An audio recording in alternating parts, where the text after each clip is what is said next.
today. It is, what is the date today? The 26th. It is Monday, January 26th. We are in the last week of January, and I hope you guys are all staying warm. I know you guys got iced overnight, snowed overnight.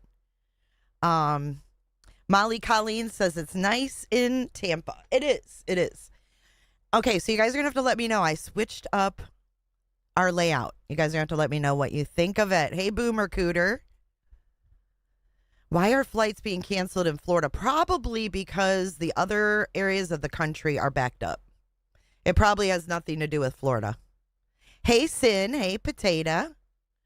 Sin and Potato are the babies of the bunch. We got Flobo. Who else is here moderating? I saw Auntie Cheryl. Our sexy Auntie Cheryl. There she is.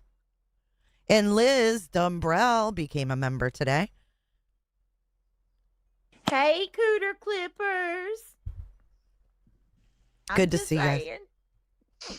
Ooh-wee, that will scare somebody. Hey, Cooter Clip. Soundboard gone wild.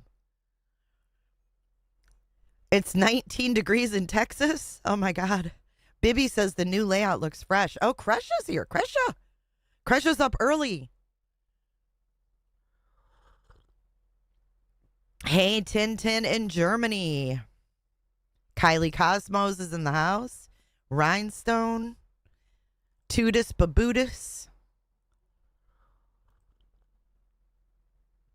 Hello, Miss Ostrich. Hello, Sleuthy Goosey. I enjoyed your guys' live on Nerdies the other night. I was going to chat, but it seems like every time I chat, shit goes sideways. So I was like, I'll just be a silent viewer because every time I chat, someone jumps on my ass. But I really enjoyed it. I thought that guy was super cool.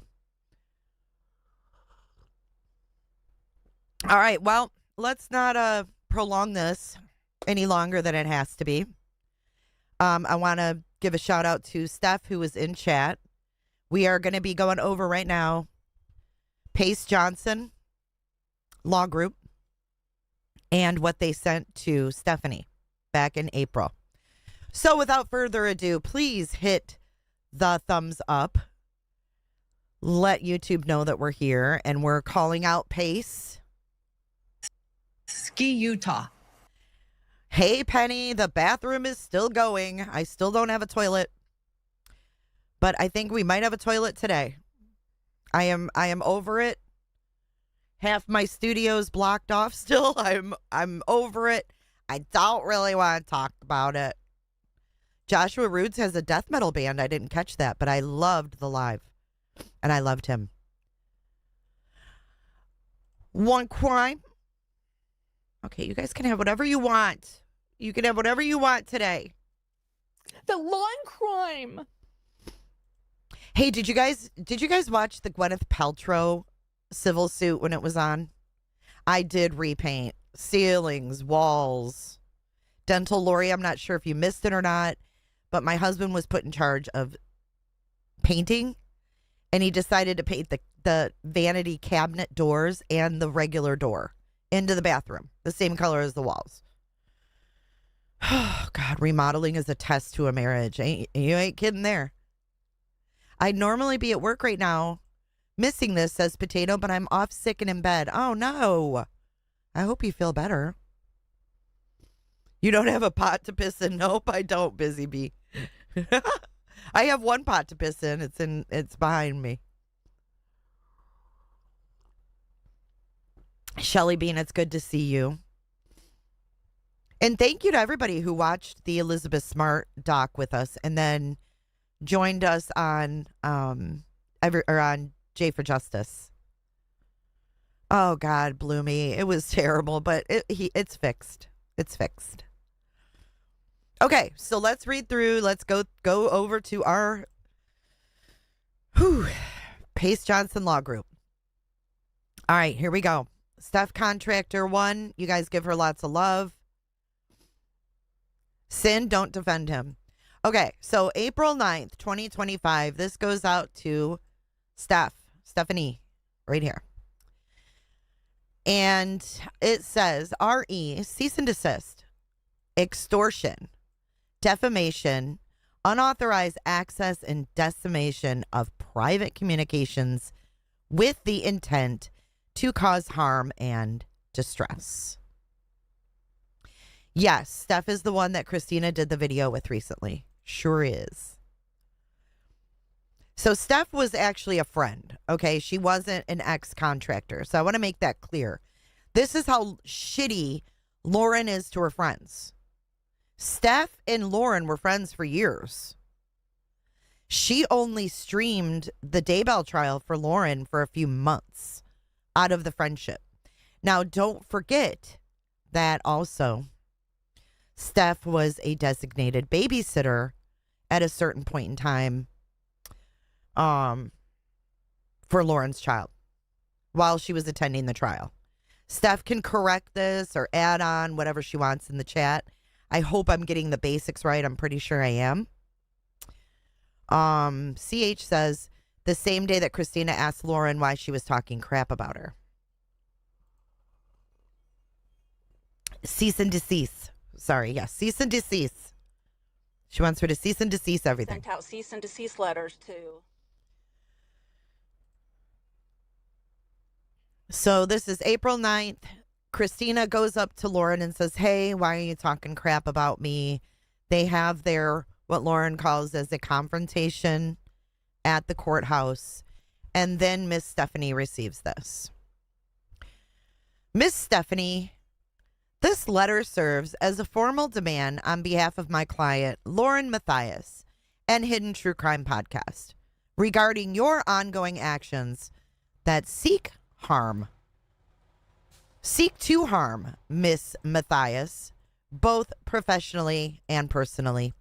It has come to our attention that your conduct has violated multiple legal protections, including unauthorized access to private cloud accounts,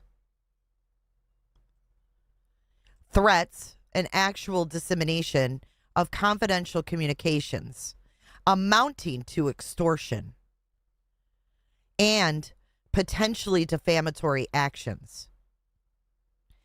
As a representative of True Crime Underground and its Facebook groups, this organization may be jointly and severally liable for the claims outlined below.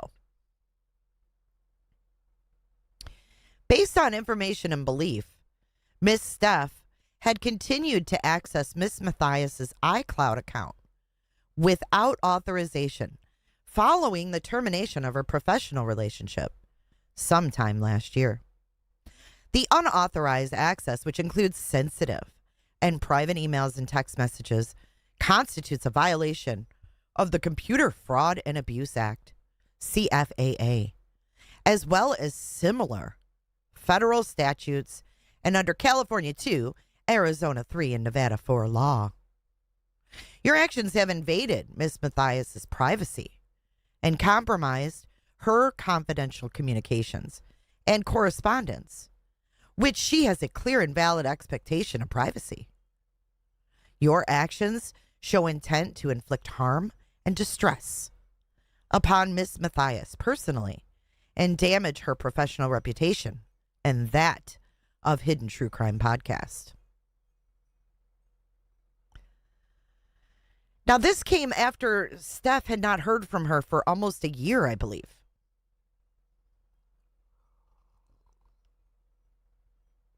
I'm pretty sure there was no communication for like a year. Or at least there, am I right about that? Like you hadn't talked to her since like the last summer or something? And then you get this, like, boom. Good morning, everybody coming in. On March 16th, 2025, Miss Matthias had a private conversation with a friend, lamenting the falling out experience between Miss Matthias and you.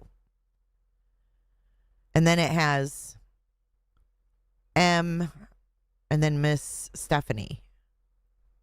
What is that? This conversation was private, only accessible through Miss Matthias' cell phone and iCloud account. Shortly after the message, on the same day, Blank publicly posted The following thread on Facebook, believed to be directed towards Miss Matthias. Believed to be directed towards Miss Matthias. Okay, yeah, I was right then. I ended our friendship, says Steph, a year before this letter. So what sparked this? Was it the confrontation with Christina, or was it something prior to that? If you call Gigi. We can call Gigi. You want me to call Gigi? I called Gigi.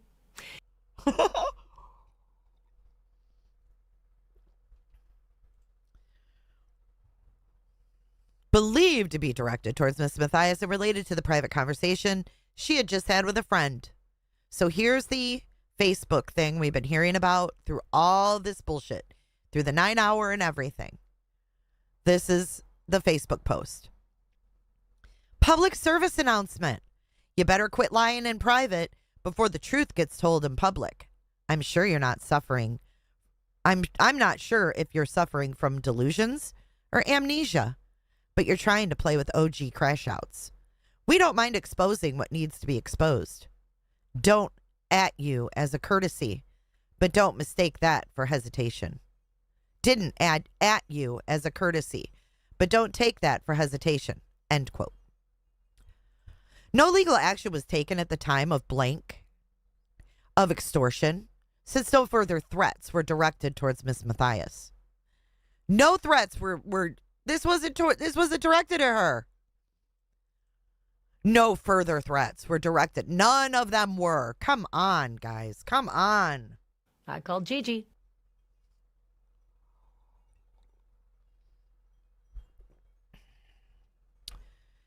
However, on April 9th, 2025, we learned that certain private correspondence involving Miss Matthias had been and continues to be disseminated publicly by you with the clear intent to cause harm and distress. I didn't write that, but she tried to rope that person in with me. I see that. I see that stuff. Be advised. The unauthorized. Did this come to you certified mail, or did you get it in email? How did that work, Steph? Be advised. The unauthorized and malicious circulation of Miss Matthias's private messages has been reported. These private communications include sensitive and personal information and are being used with the clear and apparent intent to harm Miss Matthias's professional rep and cause her emotional distress.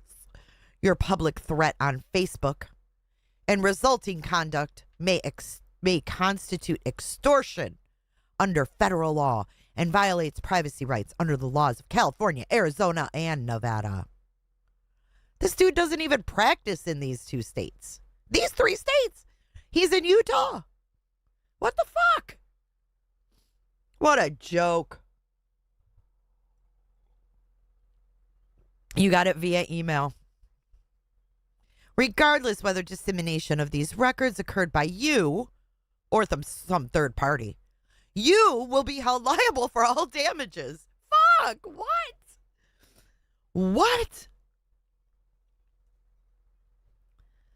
Hold on. Regardless whether dissemination of these records occurred by you or some third party, you will be held liable for all damages resulting from your actions initiating the threat to Miss Matthias and conducting the resulting dissemination of private communications with the intent to inflict harm. Oh, Lucky's back. Lucky, what the fuck, dude?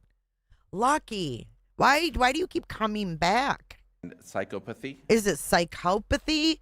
Are you psychopathy? Why do you keep coming back here if you don't like it?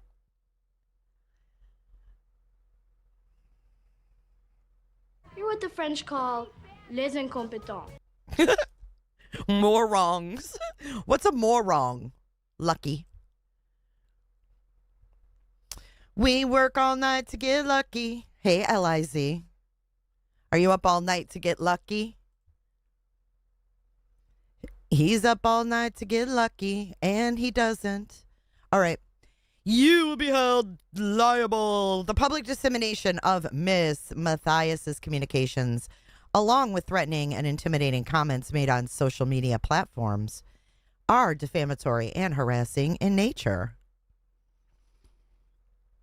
Your actions have caused and continue to cause Miss Matthias severe emotional distress and have directly impacted her professional standing within the justice and crime media community, and her work covering vital court events. You know, those vital court events that she can't even leave to go be with her family. Hey, stay humble. Thank you for the lollipops. I might need a civil stalking injunction against Lucky. I'm feeling a little threatened in this sector. This Lucky keeps coming into my sector in this arena, and I just don't know what to do.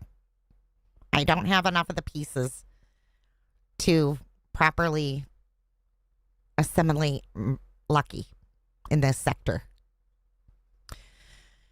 You are hereby demanded to immediately cease and desist from, number 1, accessing or attempting to access any of Miss Matthias's private accounts or correspondence, including, without limitation, her iCloud account or personal Gmail. Disseminating, sharing, or otherwise publicizing any private communications or messages belonging to Miss Matthias, I am very uncomfortable sitting here. in which correspondence carries the clear expectation to remain private and not be disseminated publicly. 3, seeking to discredit or harm Miss Matthias's reputation or inflict emotional distress by circulating any private correspondence with third parties. Or 4, making any further defamatory, threatening, or harassing statements about Miss Matthias in any public or private forum. Yeah, don't forget to hit the like button, Lucky. Failure to immediately comply with these demands will result in Miss Matthias pursuing all legal remedies, including, but not limited to, filing suit for unauthorized access, invasion of privacy, defamation, extortion, threats of extortion, and intentional infliction of emotional distress. Lucky, are you still talking over here?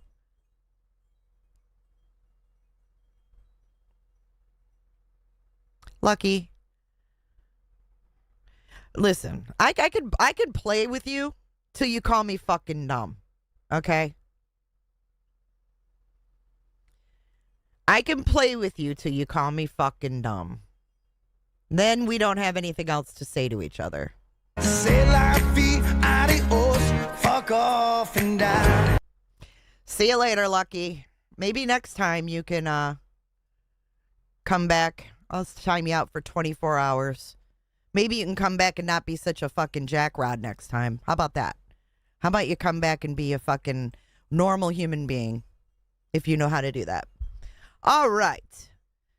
You are further required to preserve all evidence related to the facts and allegations of this letter and your actions. Attempts to destroy or delete relevant evidence may result in the imposition of severe sanctions against you in any subsequent legal proceeding. Evidence may include any data, social media posts, internet service provider history, get the fuck out of here, emails, historical cloud server access, cellular carrier records, text messages, encrypted message apps, video and voice recordings, and any other information, documents, or data relevant to the claims in this letter. Please be advised that this letter is written without prejudice to any other legal or equitable rights or remedies that my client may have against you. My client reserves the right to take any and all legal action necessary to protect her rights and interests, including seeking monetary damages, injunctive relief, and attorney's fees and costs. This letter is not intended to be a complete statement of all the facts or claims pertaining to this matter, nor is it a waiver of Ms. Matthias's rights or remedies, whether legal or equitable, all of which are expressly reserved. Please confirm in writing you've received this letter and will comply with the above demands. I look forward to your prompt attention in this serious matter. Respectfully, Pace Johnson. Pace W. Johnson, a.k.a. I hire fake attorneys.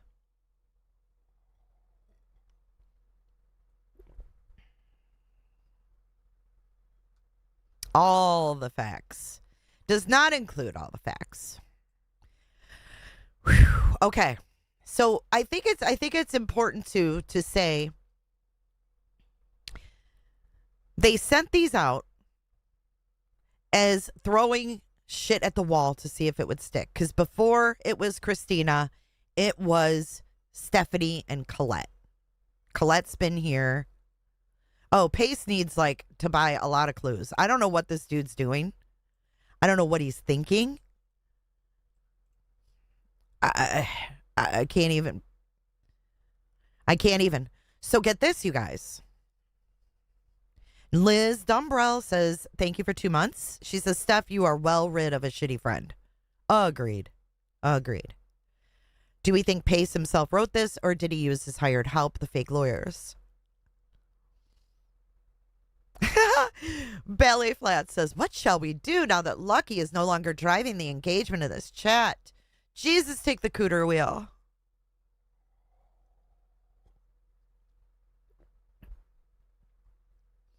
All right. Let me pin the cooter chat. If you guys want to send a cooter chat, let me pin it so it's at the top. There you go. All right. So now we're going to get into Steph's response. This is where it's Dear Lauren's brother. Okay. Remember Dear Lauren's brother? Steph writes back on April 13th, 2025. I love this. To Pace Johnson. Pace at pacejohnson.com. Because he emailed her. And it says, RE rebuttal to April 9th, 2025. Cease and desist letter. False allegations and unauthorized legal practice. This is the best. This is the best. Mr. Johnson, Dear Lauren's brother, this letter is in response to your correspondence dated April 9th, 2025, sent to me via email regarding claims made on behalf of your sister/client, Lauren Matthias, an in true crime podcast. That really pissed her off. That really, really got on her skin.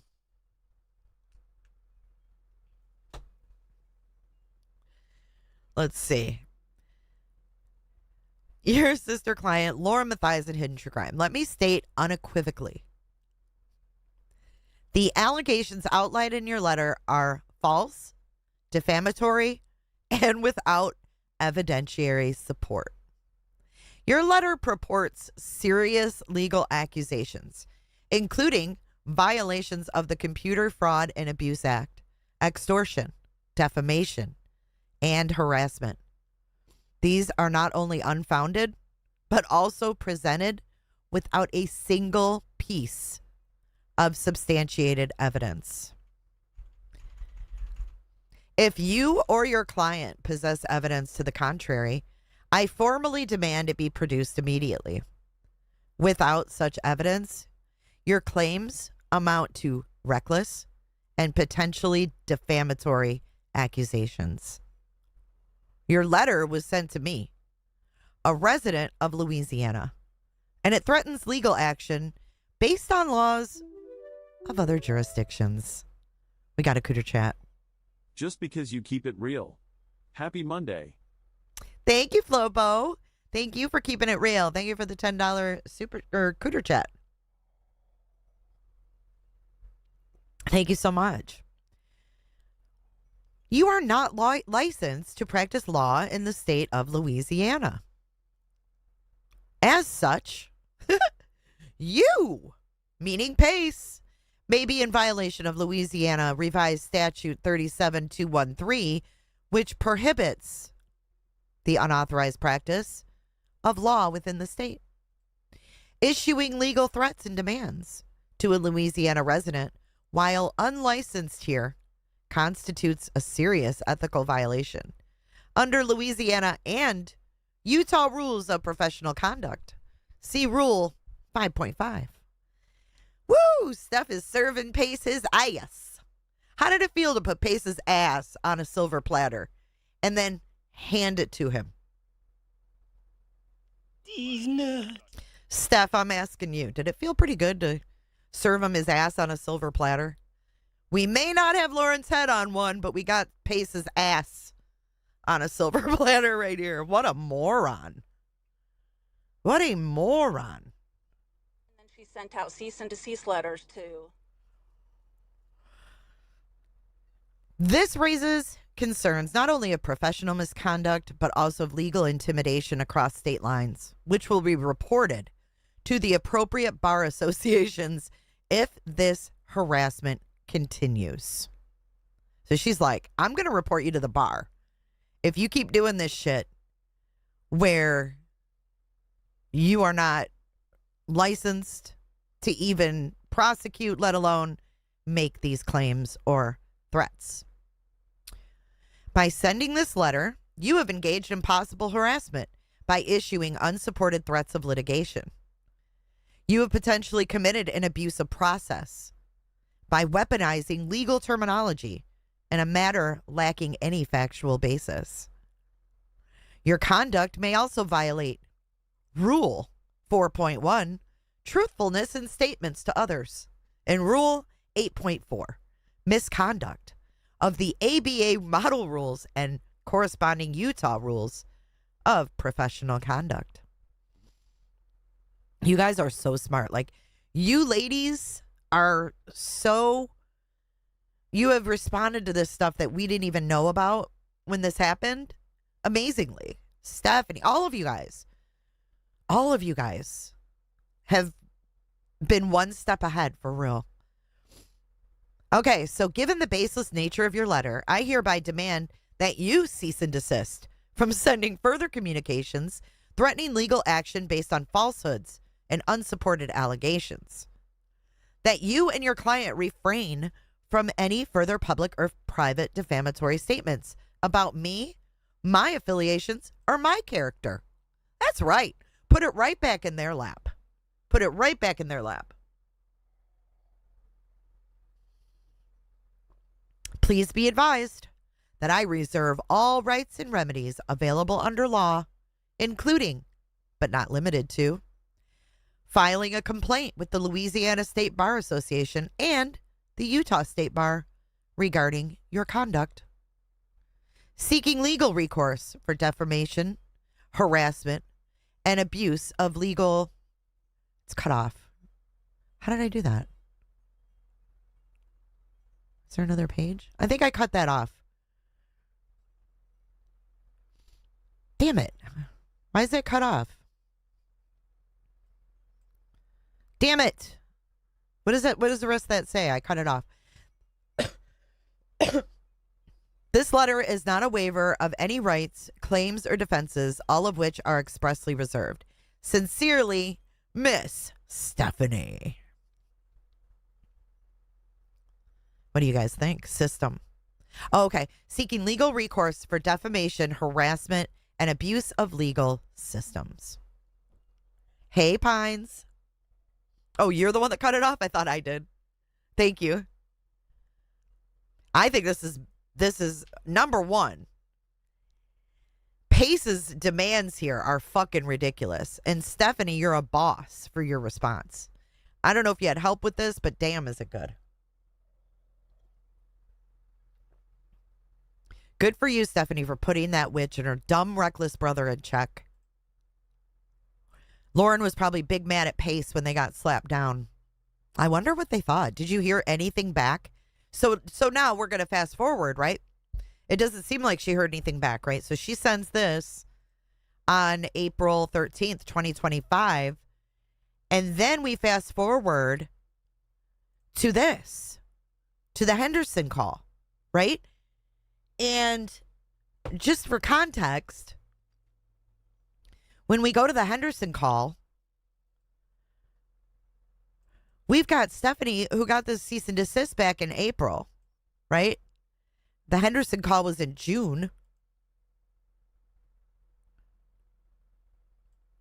And we know that Lauren tried to reach out. She tried to reach out to Stephanie and who else? Did she try to reach out to Colette or was it just Stephanie? She called Liz. She called Stephanie. I know. You guys give her the props, man. It was amazing response. Hey, Higgins, I'm glad you got power back. It's amazing. Yes, Turtle Boy left a message for Pace. I am pretty sure Pace didn't call him back. Molly Colleen wants to know if he's been reported. That I don't know.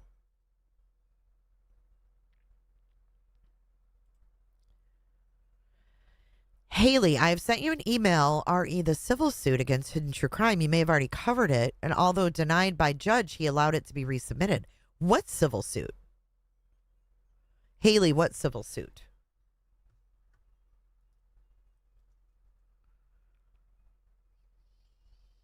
Hey, True Crime and other stuff.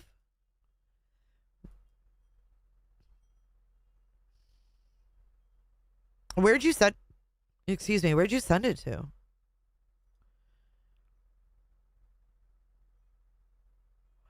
You don't remember Turtle Boy calling Pace? I'm pretty sure he did.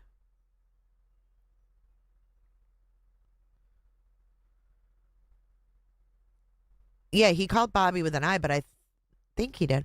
Oh my God, Christina's here. Hold on. When did you send this? Who are they being sued in civil court by?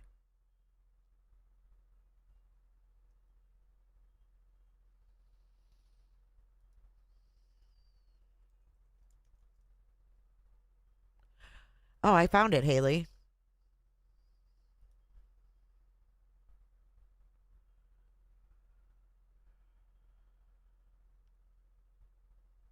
Hold on.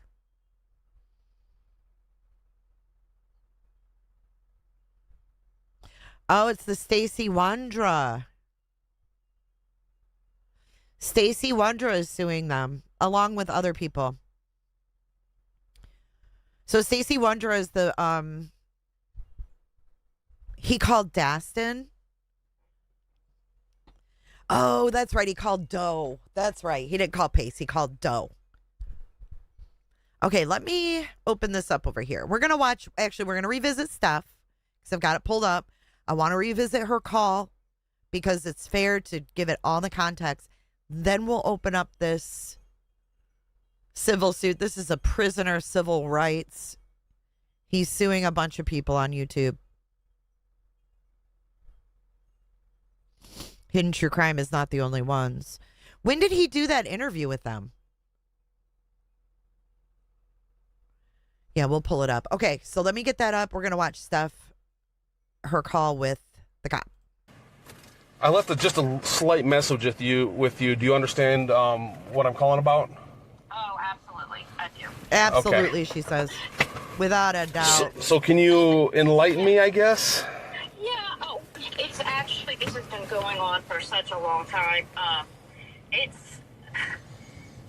Lauren and I were friends at a point. I kind of was helping work with her. She has a podcast, and eventually that relationship, fizzled out. I stopped talking with her. It happens. I hadn't had any contact with her for a year. She apparently had some other people, her friends, some new friends that she had a falling out with, and they contacted me, asking me just different questions about Lauren as far as what the reasoning was for our falling out. Hey Jay, red heart emoji, red heart emoji, red heart emoji. Thank you so much, Boosta. Hey, good to see you. She had Thank you for your cooter chat. kind of false falsified a lot of information about me, and it was very shocking stuff. And at one point I said, well, no, this is what she said. And I did. I showed them, well, not them. I didn't send it directly necessarily to them. In another chat, like on Facebook, we were talking about it. And I just showed a screenshot of my conversation with Lauren, like a small fraction of it. And that was it. And it seems that there's this other group. Look, this is so elementary. It's so unbelievable. But it's not me who's the person sharing things or even sending screenshots. It seems that Lauren has she's focusing on the wrong people is the issue. And for some reason, she keeps believing that or thinking that myself and a friend of mine are the ones doing this. And we aren't the people doing this. So if anything's being floated around, it's definitely not because of us.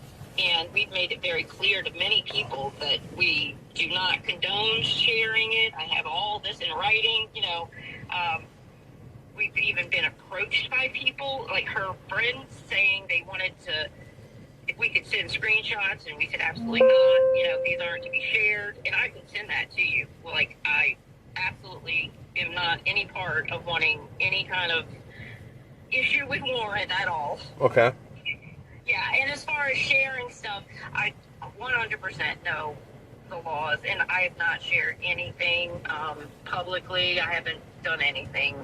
It's unfortunate that this is happening. Lauren even, I don't know. Lauren doesn't know who's doing this, and so she's just assuming and kind of, I don't know, blaming the wrong people. I guess that's the issue, is that she's kind of like, it's almost like throwing, something at the wall and hoping something sticks. I think she doesn't know where it's all coming from. Okay. So she's starting with the obvious, maybe she thinks, but it's not correct. Okay. Bing bang. So, So as far as messages shared, then. Yeah, I'm sorry. No, that's fine. I've got text messages with your name on it that make it look like a copy and paste from that you probably made. I don't know. I mean, but I don't know I don't even know what these texts are. Like, here's the thing though, Stephanie. Yeah. Are they texts or are they actually Facebook messages? See, here's what the real thing is. Lauren has a podcast. She had about 30, 40 different chat groups, like, on Facebook. Did you hear that? 30 or 40 different chat groups. I never caught that before. She was in 30 or 40. Put a 1 in chat if you think that Lauren Matthias spiraled because she didn't know what she said to whom. 30 to 40 different chat groups. That's insanity. Facebook. Okay. There's multiple people What in the each one. fuck? She had about 30, 40 different chat groups, like, on Facebook. Okay. There's multiple people in each one. Okay. So it may look like it will have On my name, Prime but there's Crime. other people in it. So it may be a conversation, like, she says something, I say something. But anyone who's in this chat can screenshot that, if that makes sense. So Yes. just because it's my name doesn't mean that I'm the one Right, because you were in the group with other people. who Well, screenshotted it. it actually shows 2 people. That's so on here. true. Is it a text message or is it that's what I'm asking. Well, it looks like a text message to me. Okay. Has the date and time and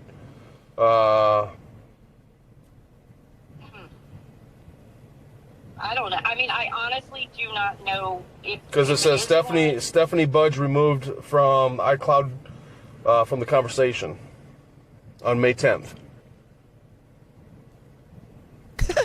On May 10th. On May 10th. What does it say? Stephanie was removed from the iCloud from the conversation. Why is he saying iCloud? He doesn't even know what he's talking about. Hey, Cindy Lee. Hey, T. Lee. We got the Lees. The Lees are here. Cindy Lee and T. Lee. Stephanie Budge removed from iCloud from the conversation on May 10th. Removed from iCloud. He's so dumb. Yes, I just told Larry and Kay via text. While that is scary, don't let her follow you home. Anything ring a bell? No. Wait, I told Larry and Kay about the text. Well, that's what's on the text. That's one of the texts. Okay, Steph said she removed herself from the group.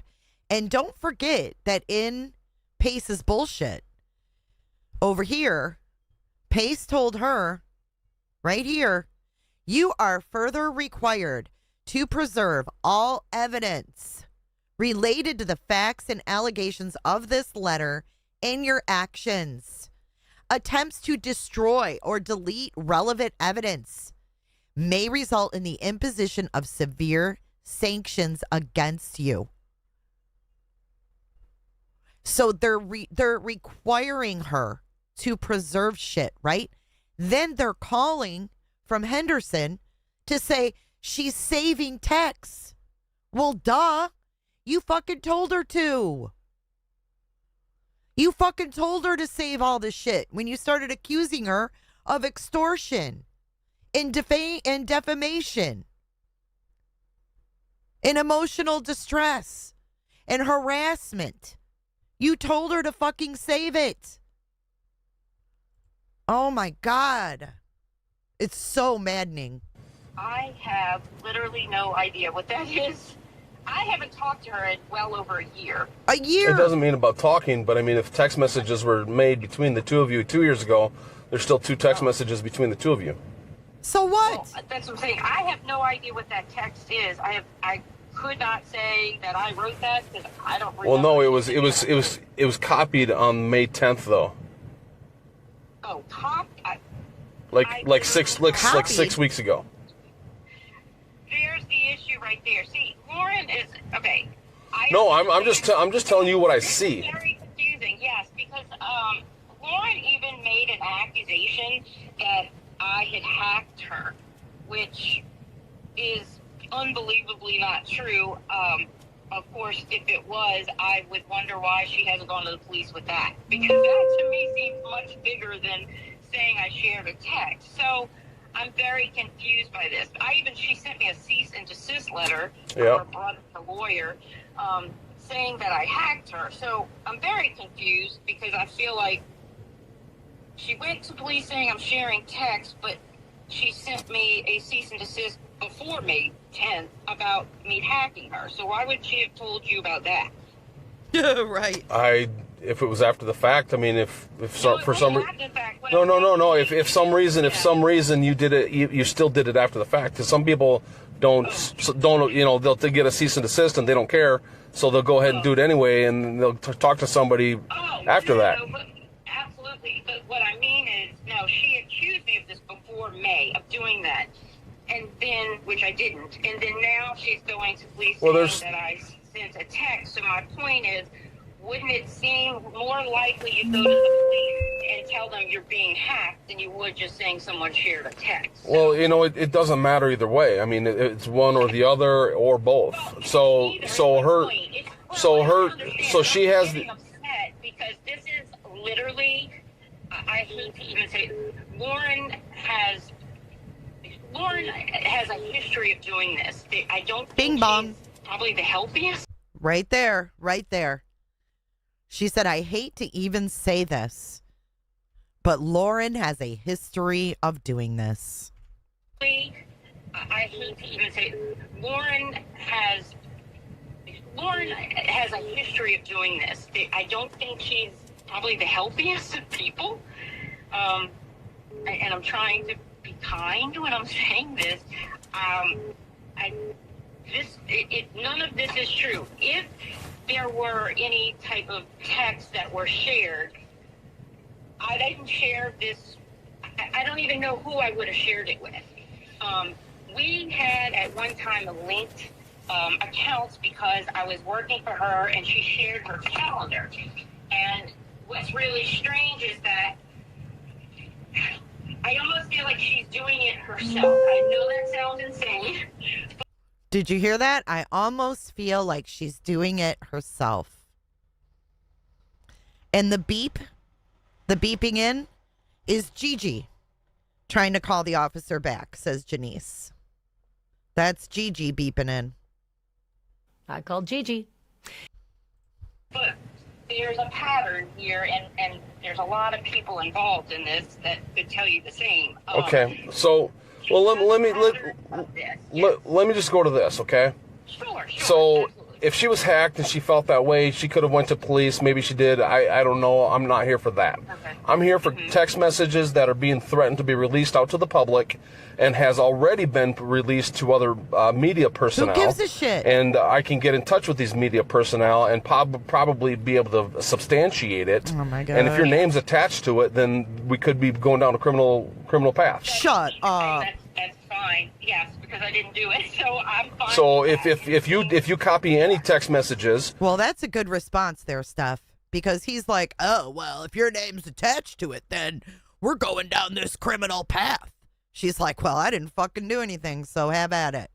we could be going down a criminal path. That's fine. Yes, because I didn't do it, so I'm fine. So with that. if you copy any text messages, like a voicemail from, if you copied a voicemail from a voice message, I should say, from a couple months, if you copied a voice message like a month and a half ago, the voice message was left 2 years ago, or a text message was left 2 years ago, it's still conversation between the two of you. Nevada law does not allow that stuff to be shared unless you have the permission from the other person. Shut up. Mm-hmm. Does that make sense? Yeah, absolutely. Okay. She's like, I didn't share shit.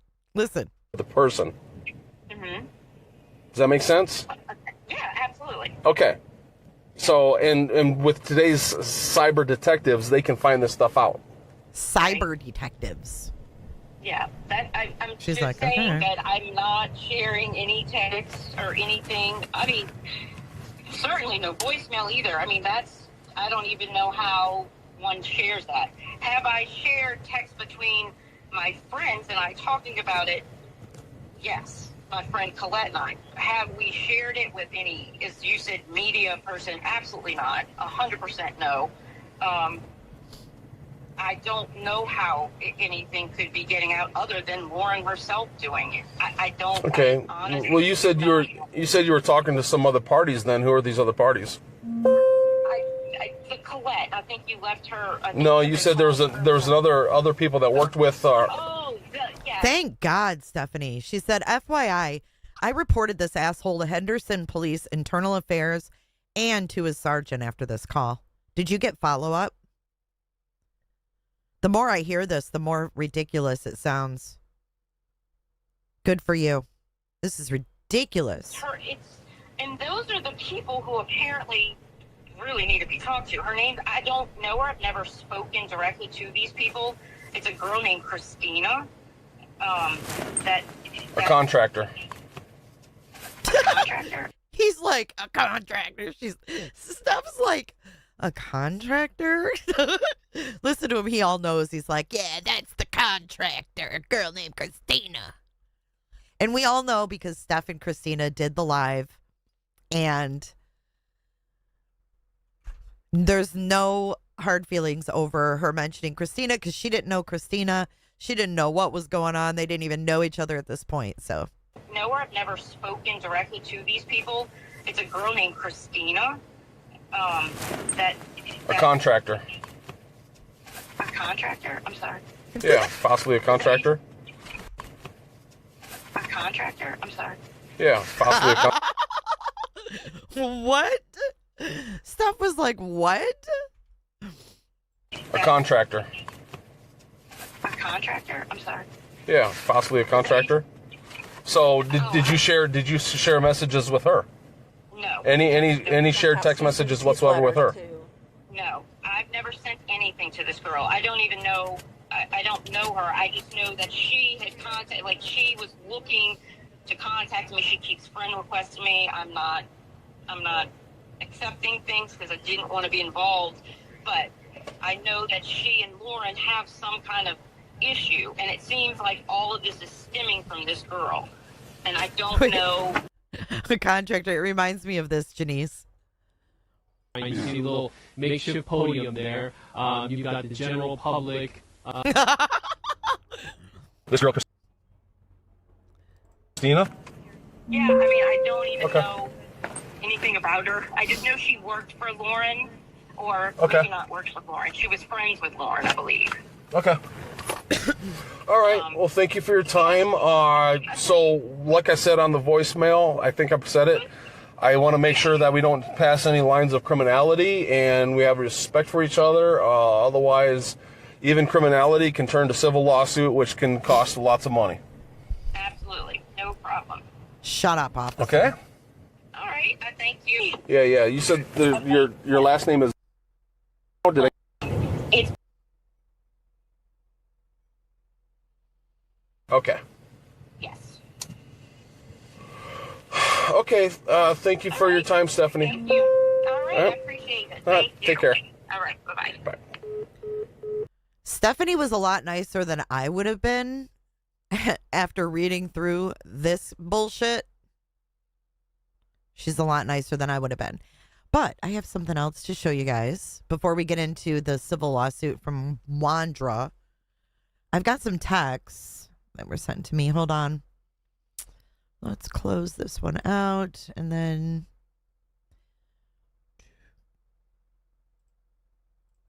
There we go. Okay, so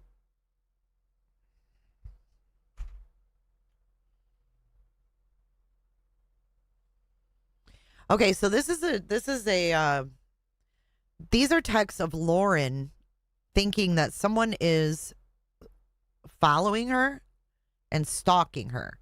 Let me get the context here. This is a group text the officer was threatening / questioning Steph about.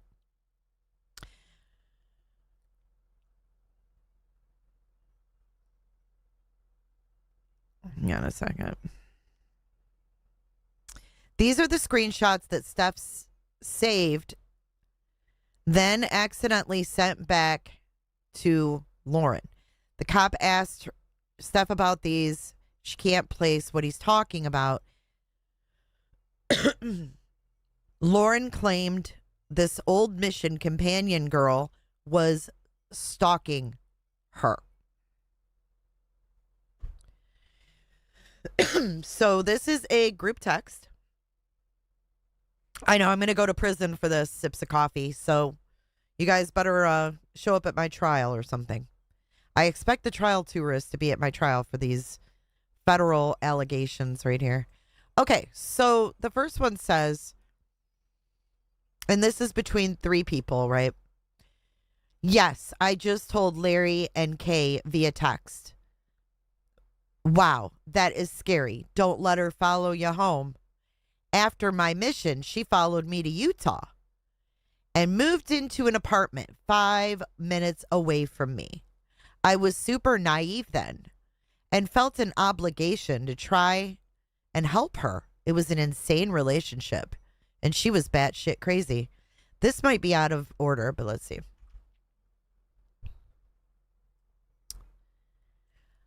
I don't know. When I told her to leave me alone 7 or 8 years ago and blocked her on Facebook, I know a mutual friend reached out and told me she was upset and angry.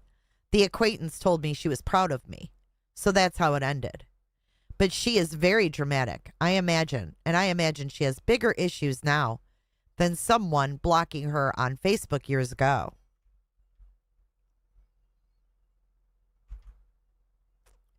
She is a personality disorder times 50. So lying and drama everywhere she goes. She moved to be near me. But that's what grifters do. She also did that with other people after I put boundaries up. So my point being, I doubt she has some direct rage against me that she has been holding in. But the idea that I just don't know worries me. Knowing she is an Idaho girl calms me. I don't think it's so bizarre she showed up. She could have showed up earlier, and she didn't.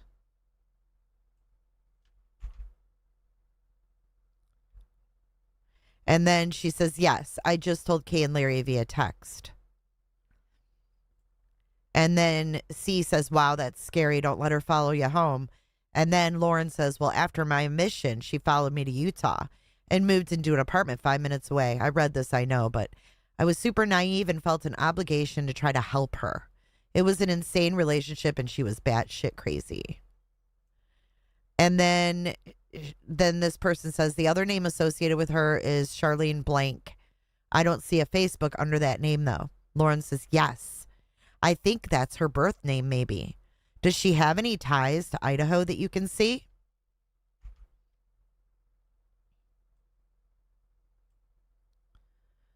And then we read that. And then it's asked, what happened that you blocked her? Is she the strange friend you told me about before?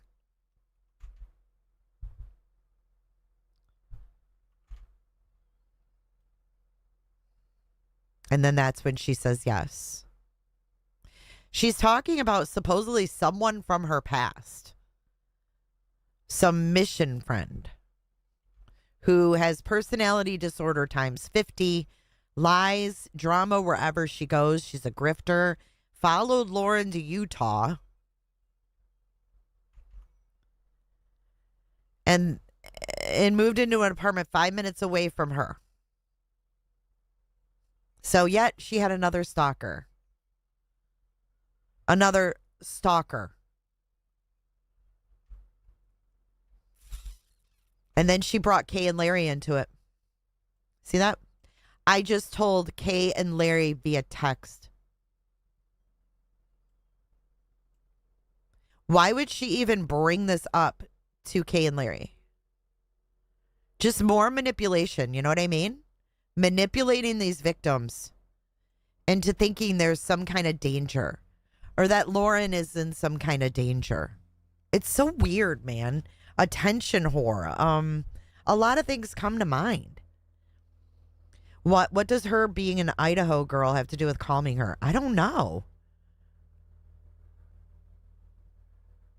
It's so weird, right? Like, what mission? Or is she just lying to lie?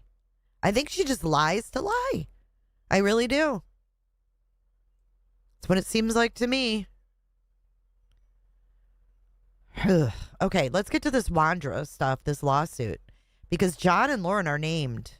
Hold on. Oh my God, Steph.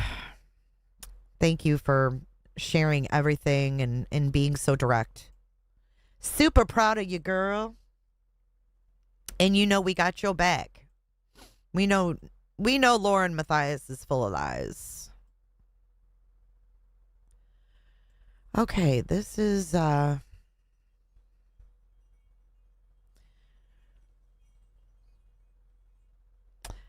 United States District Court for the District of Idaho, Stacey James Wandra, who is one of the suspects in the Michael Monkey Vaughn murder.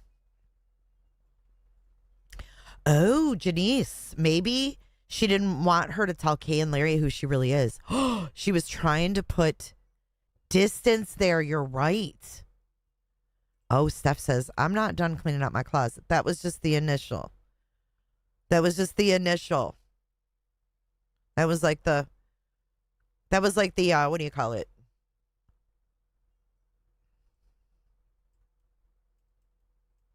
Purging, if you will.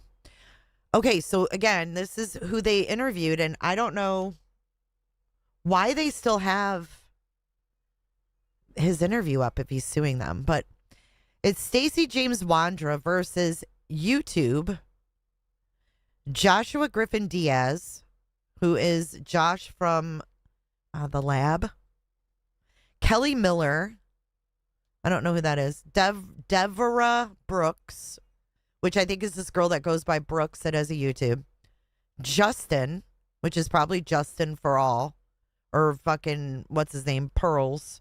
Clutch the Pearls. Samantha Bramard, which I think is PNW Crimes, Lauren Matthias, and John Matthias.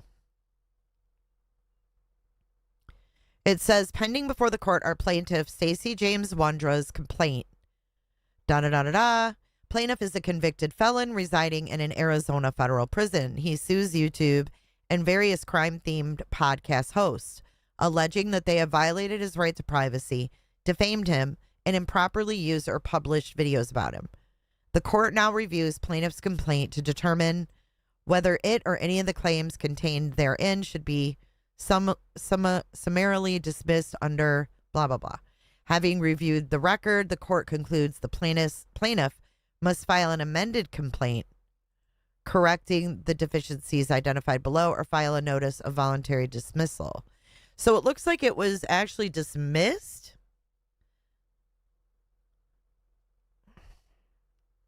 But someone said he refiled.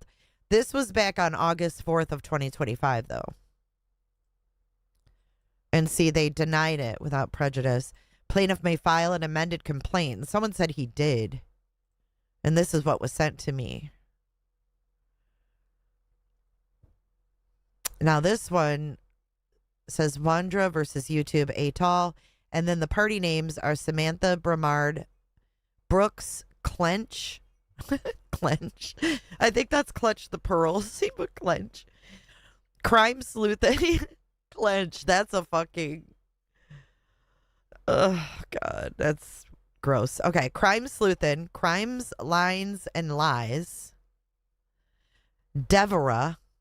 Joshua Griffin Diaz. Google. Hidden True Crime. Justin. John Matthias. Lauren Matthias. Kelly Miller. PNW Crimes, The Lab, YouTube, and then it's Stacey Wandra. And then you'll see here on August 4th, it was denied without prejudice, but someone said that he refiled. I haven't seen that. Clench. I cannot with that.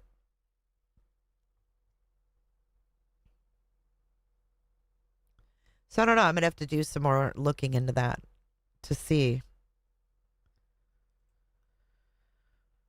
I mean, I don't know what his claims are. I mean, he went on the panels willingly. I don't know.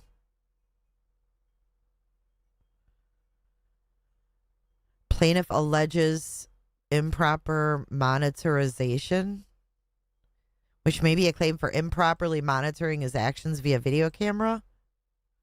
Or a claim for improper monetization. He may clarify this claim in an amendment, but he must show how there is a federal subject matter jurisdiction over such claim. So they didn't know what the hell he meant. Improper monitorization.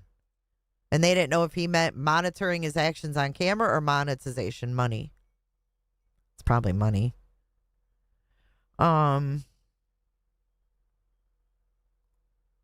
He must clarify where each defendant is domiciled or has their principal place of business, right? You can't just sue Justin. You can't just sue, Clench.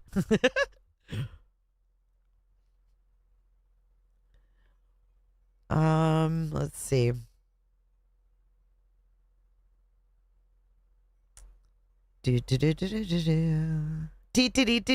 That's about it.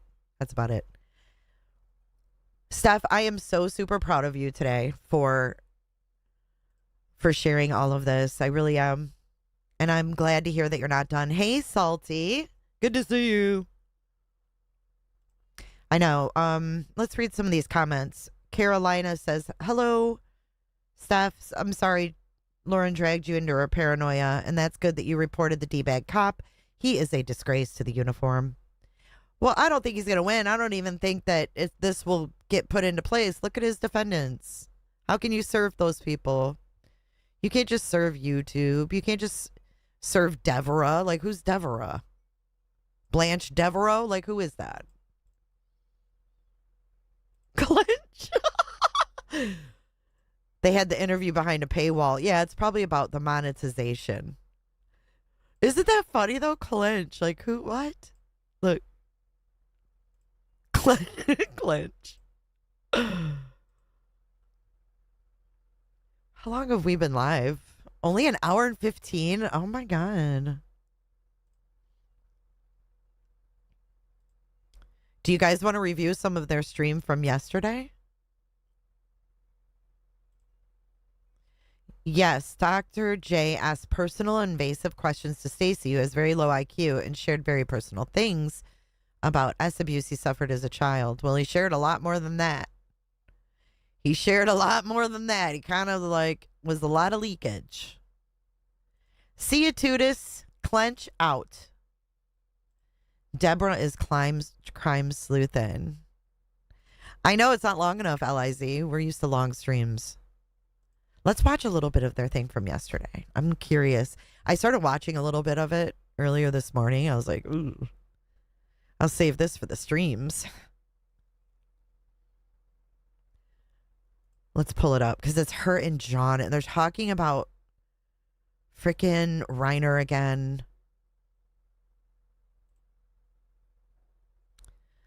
All right.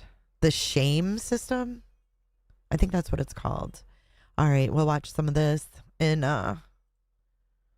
clown on them a bit. I think we need to after all that stuff. I mean, in all seriousness, man, I am really sorry that you and all of the girls have had to deal with this bullshit, but it's just so fucking real. Seeing that in black and white, Pace with his threats and bullshit. And guess what? Tomorrow, I'm switching our ESPN guy to Wednesday because tomorrow we're going to be going over some more Rico Suave updates in Lauren's family Rico, whatever you want to call it. There is Rico updates. And there's updates on the fake lawyer. Get this. You guys are going to be outraged tomorrow. The fake lawyer looks like he's getting out of prison. You know the one who was the ex-con and then pretended to be an 80-year-old retired lawyer working with the parole board and filing filings for convicted inmates? Remember that? That's a bing bong. That guy may just be getting time served and be out again. Bing bong. What in the Sam hell is going on in the Utah parole board system? Because another thing that struck me, I watched the Elizabeth Smart documentary again last night with my husband, because he hadn't seen it. And I noticed in there that Richard Reese, who was obviously, he wasn't the one that took Elizabeth Smart, but he was a suspect very early on because he had done, you know, some work around their house. And he actually died in jail, waiting to be, you know, accused of taking Elizabeth. But anyways, I don't remember what I was saying. Oh, so that guy, Ed Smart, said Richard Reese was recommended to the Smarts in a directory for contractors or whatever. I don't know if they're called contractors, but for, you know, handymen or whatever it is, he was recommended by their church, which is the Church of Jesus Christ of Latter-day Saints. Oh my God. Steph says, I want to see the license number that guy was using. Just so happens the license being used, that lawyer was the same age as their dad. There is a name of the retired lawyer he used, and I'll dig that out and we'll go over that tomorrow when we go over his court proceedings. My mom said that all the time, Rhinestone. What in the Sam hell? So it makes you kind of wonder, like, what's going on? Hey, Galen, did you like it? But it makes you wonder, like, what's going on. Like, the Richard Reese was recommended by the church. He was already a violent felon. And I'm just wondering, like, where that referral came from, why there's, I don't know. There just seems like there's something that's stinky in the parole board system. But anyway, we're going to go over more of that tomorrow. This is weird, dude. Check this out. This is what I was looking at earlier. Is Matthias. Hold on. Look at these photos. She's traveling, she said. Something about her brother's crypto or whatever. She's with, like, I don't know if this is the Wu-Tang Clan. Who is Lauren with? Watch.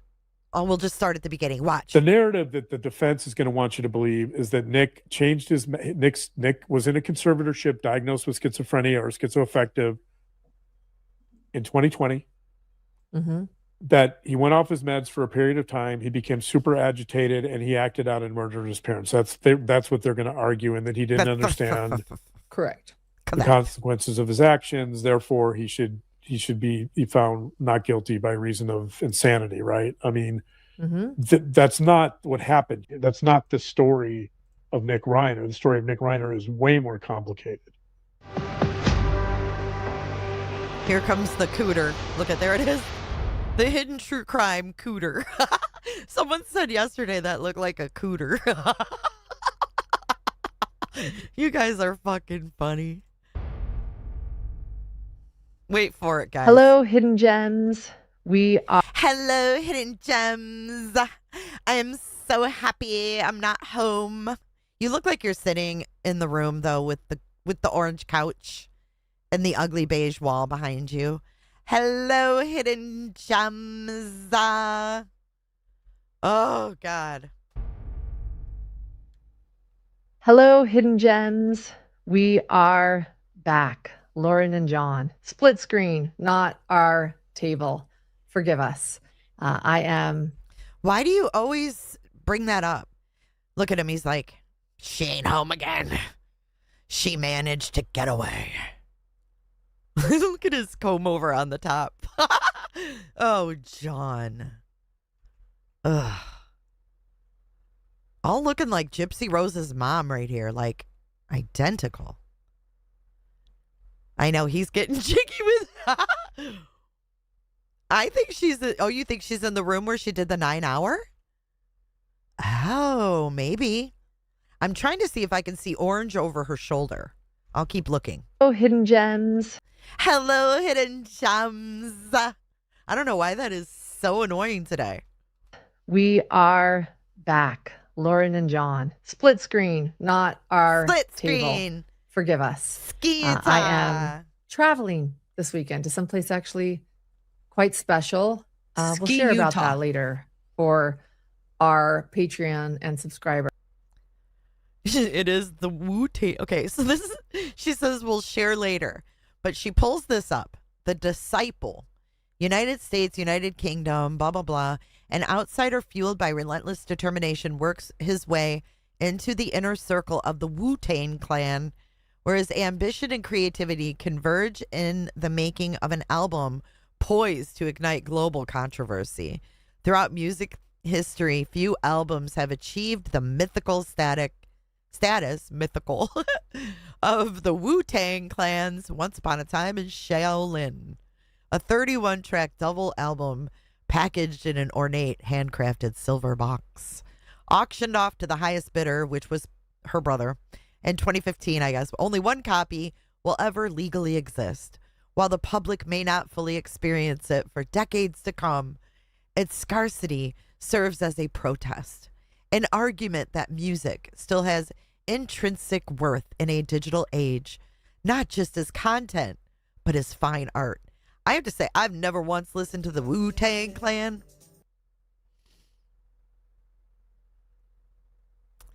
Never once have listened to them. Lawyer's daughter, welcome to Cooterville. Thank you for joining. Appreciate your support. She says, welcome to Cooterville. Everybody close your legs. Everybody coming in, close your legs. Close your legs. They're doing a TikTok tonight? Oh, interesting. On whose? On Olivia's? Oh my God, Bellagio. Blech.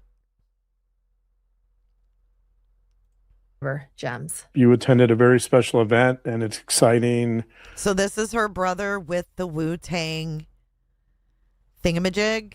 Apparently, he paid like $4 million for this.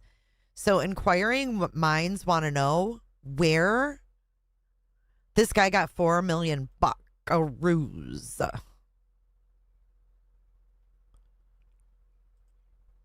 CH, it wasn't on mine either. Look at it, says Lauren's brother.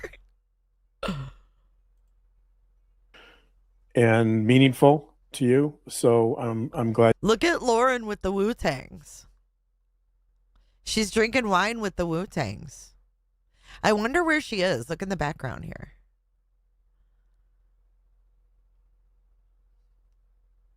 You had a chance to go. I'm glad you were invited. And yes, Here she is.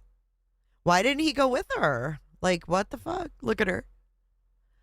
Yeah, I'm pretty cool with my Burberry scarf with all the Wu-Tang people. What the fuck? Looks like a lot of dicks around you, Lauren. Are you the only girl? What the fuck? I'm looking forward to discussing it with our Patreon members, Apple. So here's the old PlayStation. I don't know what the fuck. Subscribers. Oh, we'll be looking for this in the Patreon. Faux show. Faux show. She's got the puffer jacket on. She wearing sweatpants. Thank you, Dr. Macy. Oh, it's so good to see you, girl. She said her bro died, bought copy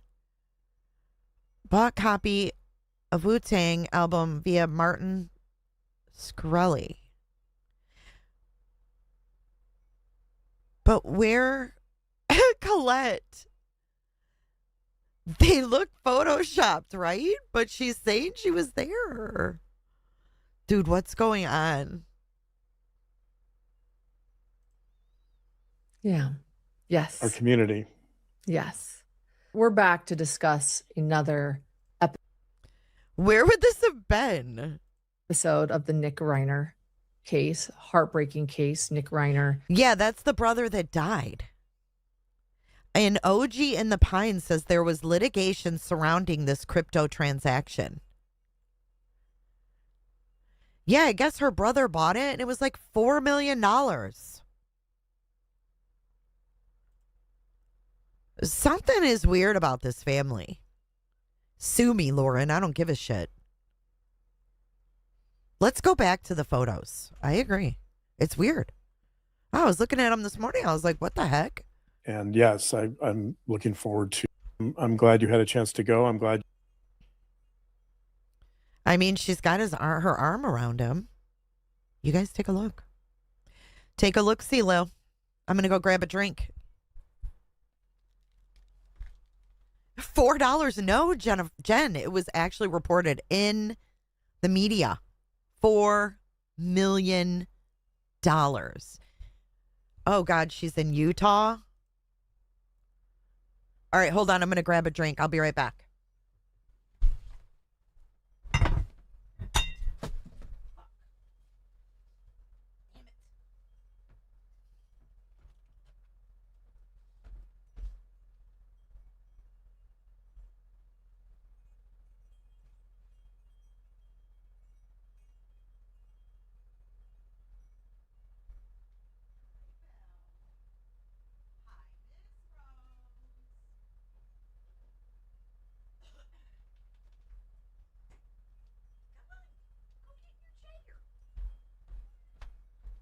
Hold on a second. I spilled coffee.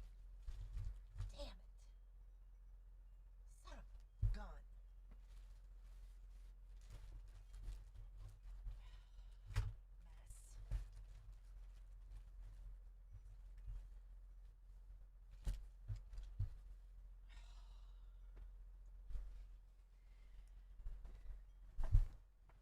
Dang, I hate when that happens. I straight knocked over my end of my cold coffee. Oh, that's a good question, Pam. Wasn't she afraid her stalker might follow her there? Her face in the pic doesn't look like it in the video. OVG in the Pines. Did you guys hear me spill my coffee, by the way? I don't know if my mic picks all that up. It does kind of look Photoshop to me, too. But wait, let's zoom in. Let's do some more zoomage. Because I can zoom in. I can zoom in as far as I can go. There's no limits to my zoomage. I mean, there's a shadow. I think it's real, guys. I think it's bizarre, but I think it's real. What do you guys think? I mean, you can see the shadow from the bill of his hat. His fingers look weird. Yeah, I'm okay. It was just a little bit of coffee, like the end of my coffee.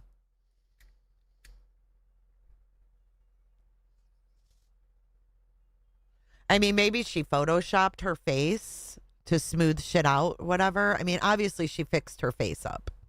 You can tell she's filtered it, right? Because it doesn't look like her over. Wait, let's pull up Hidden True Crime over here. Oops. Damn it. My freaking mouse has a mind of its own. All right, let's pull her up right here and see.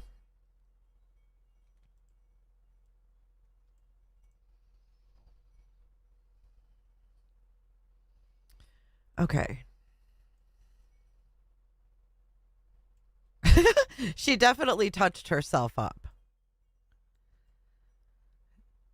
She definitely touched herself up in that picture, in my opinion, anyways. For sure, for sure, for sure. Look. Boop, boop. She thinned her face out.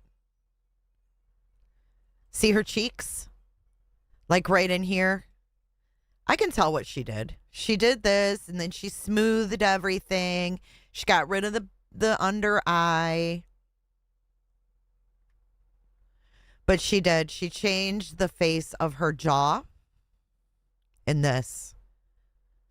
Because see her jaw here? She like brought it in. And look at, you can't see the little knob in her chin either. She smoothed her chin right out. That's what it is. That's what looks weird. She smoothed out the chin. Look. The chin's gone. The chin is gone. The lips are different. What else? She changed the jawline.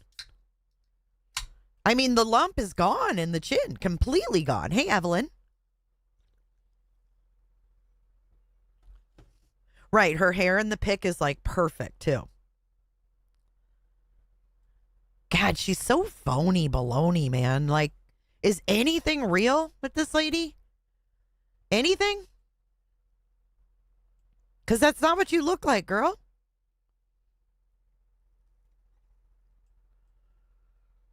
Is anything real anymore?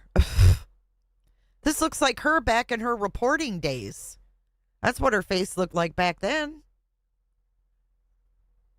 Yeah, you can also see the one over here. This was more photoshopped or, corrected, if you will, than this side. But the main thing is the shape of her face, the lips, the hair. There's a lot. The eyebrows. Yeah. Wild. Wild shit, y'all. You were invited, and yes, I'm. Here's the next one of her standing there. Conveniently with their logo cooter over her feet.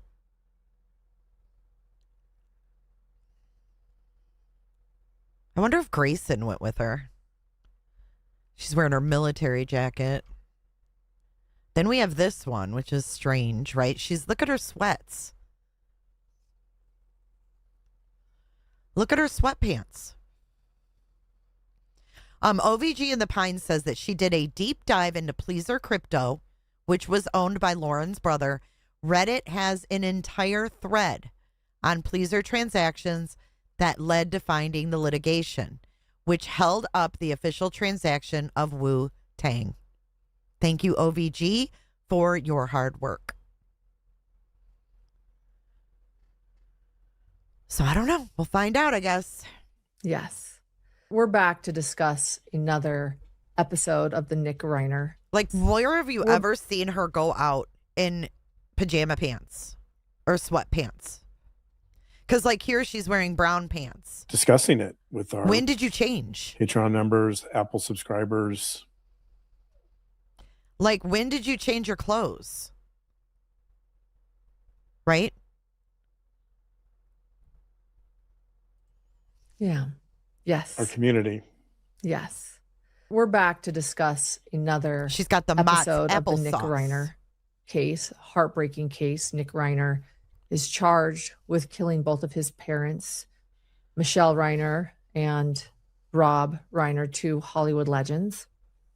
And we've just been trying to figure out and understand this case, what possibly went wrong in Nick Reiner's life, what was happening. Did she rent what was them? happening in this family for such a tragedy to take place. And last we stopped, as I recall, you had a lot of notes on the table. Ski Utah. And I would not let you end until you read. I cut myself off earlier. I asked if any of you watched the Gwyneth Paltrow civil suit. So my YouTube was on autoplay and it came on to Lawyer You Know, and it was this Gwyneth Paltrow thing, which I didn't follow. But I didn't realize she was skiing Utah when that whole thing happened. She was skiing Utah. Ski Utah. That Billy Bush quote from a Yeah. on the interview. I was like, we're not leaving until you read that quote. But you had like so many notes all over the table, and I could see them all, and I could see how much you still had left. And it was, in my opinion, some really fascinating information. And I'm having a little hard time, I'll admit, not being able to see the table or now your desk. You're already looking down at it all, and I'm like, what do you got tonight? Yeah. There's still a lot of notes, by the way. So trying to I don't get it.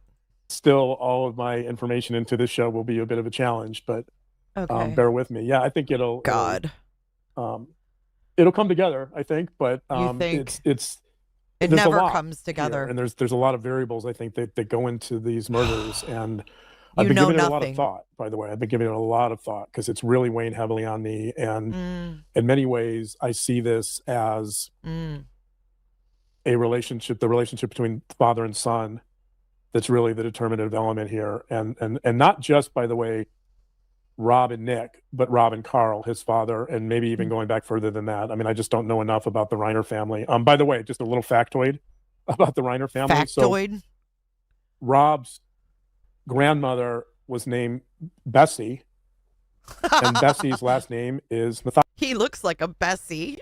Wait, what? There's a Bessie Matthias? What? Bessie Matthias. That's John. Can we just call him Bessie? There was named Bessie, and Bessie's last name is Matthias. Bessie with one T. So one T. same pronunciation, but Bessie Matthias. What? With one T? With one T. So one T. same pronunciation, but Bessie Matthias married Irving Reiner.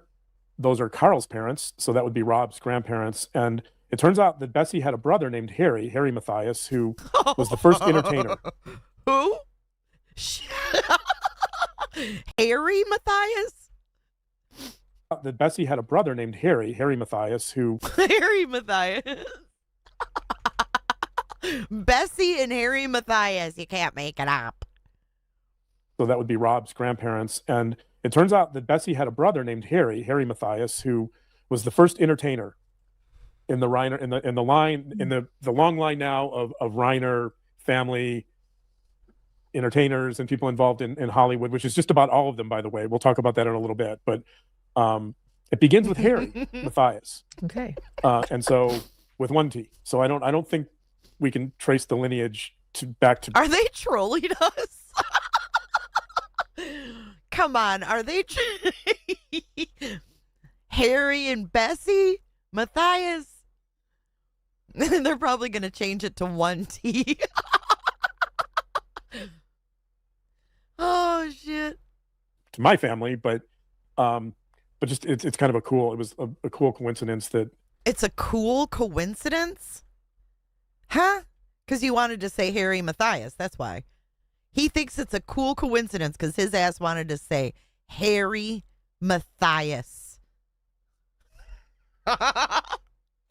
Family, but just it's kind of it was a cool coincidence that I found in doing some research on this case. So Harry Matthias. Yeah. Harry Matthias. Yep. And that shows you've been doing some deep research too to come across Harry Matthias. Oh my God. He's been doing yuck, I'm gonna throw up. He's been doing deep research, she said, to find Harry Matthias.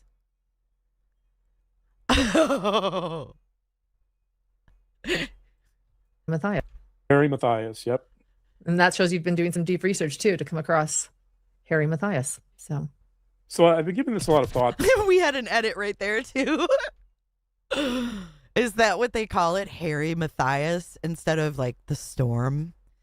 He did some deep research on that Harry Matthias. Oh God.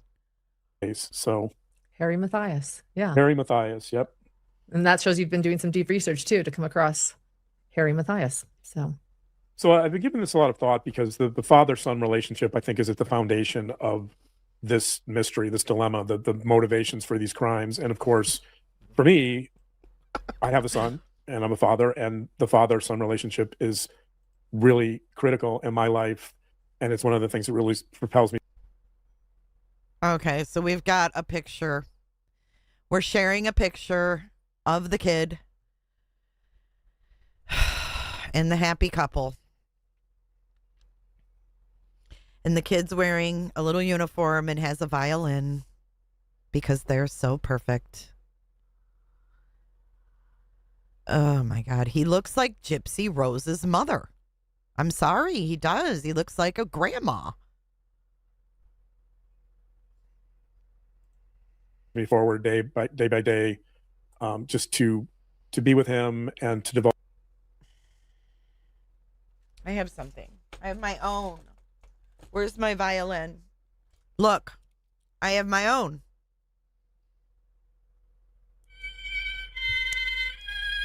Up a really close, intimate relationship with him, and to really hopefully raise a healthy, independent adult someday. That's the goal, obviously. But I feel such. Oh my God, John goes outside and he's wearing Lauren's shades. This looks like he's at a pool.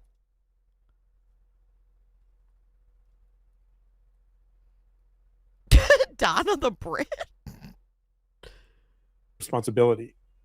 And I feel such commitment to him and to that relationship. And I feel very protective of him. And I think those are probably some of the same elements that Rob experienced in his relationship with Nick. And so one of the questions I've been asking a lot is, how did that relationship get derailed? How did it come off the rails? What happened? What was going on in this relationship? What was going on in this family? And why would you feel the need to show pictures of your kid who you're trying to protect while talking about a horrible murder?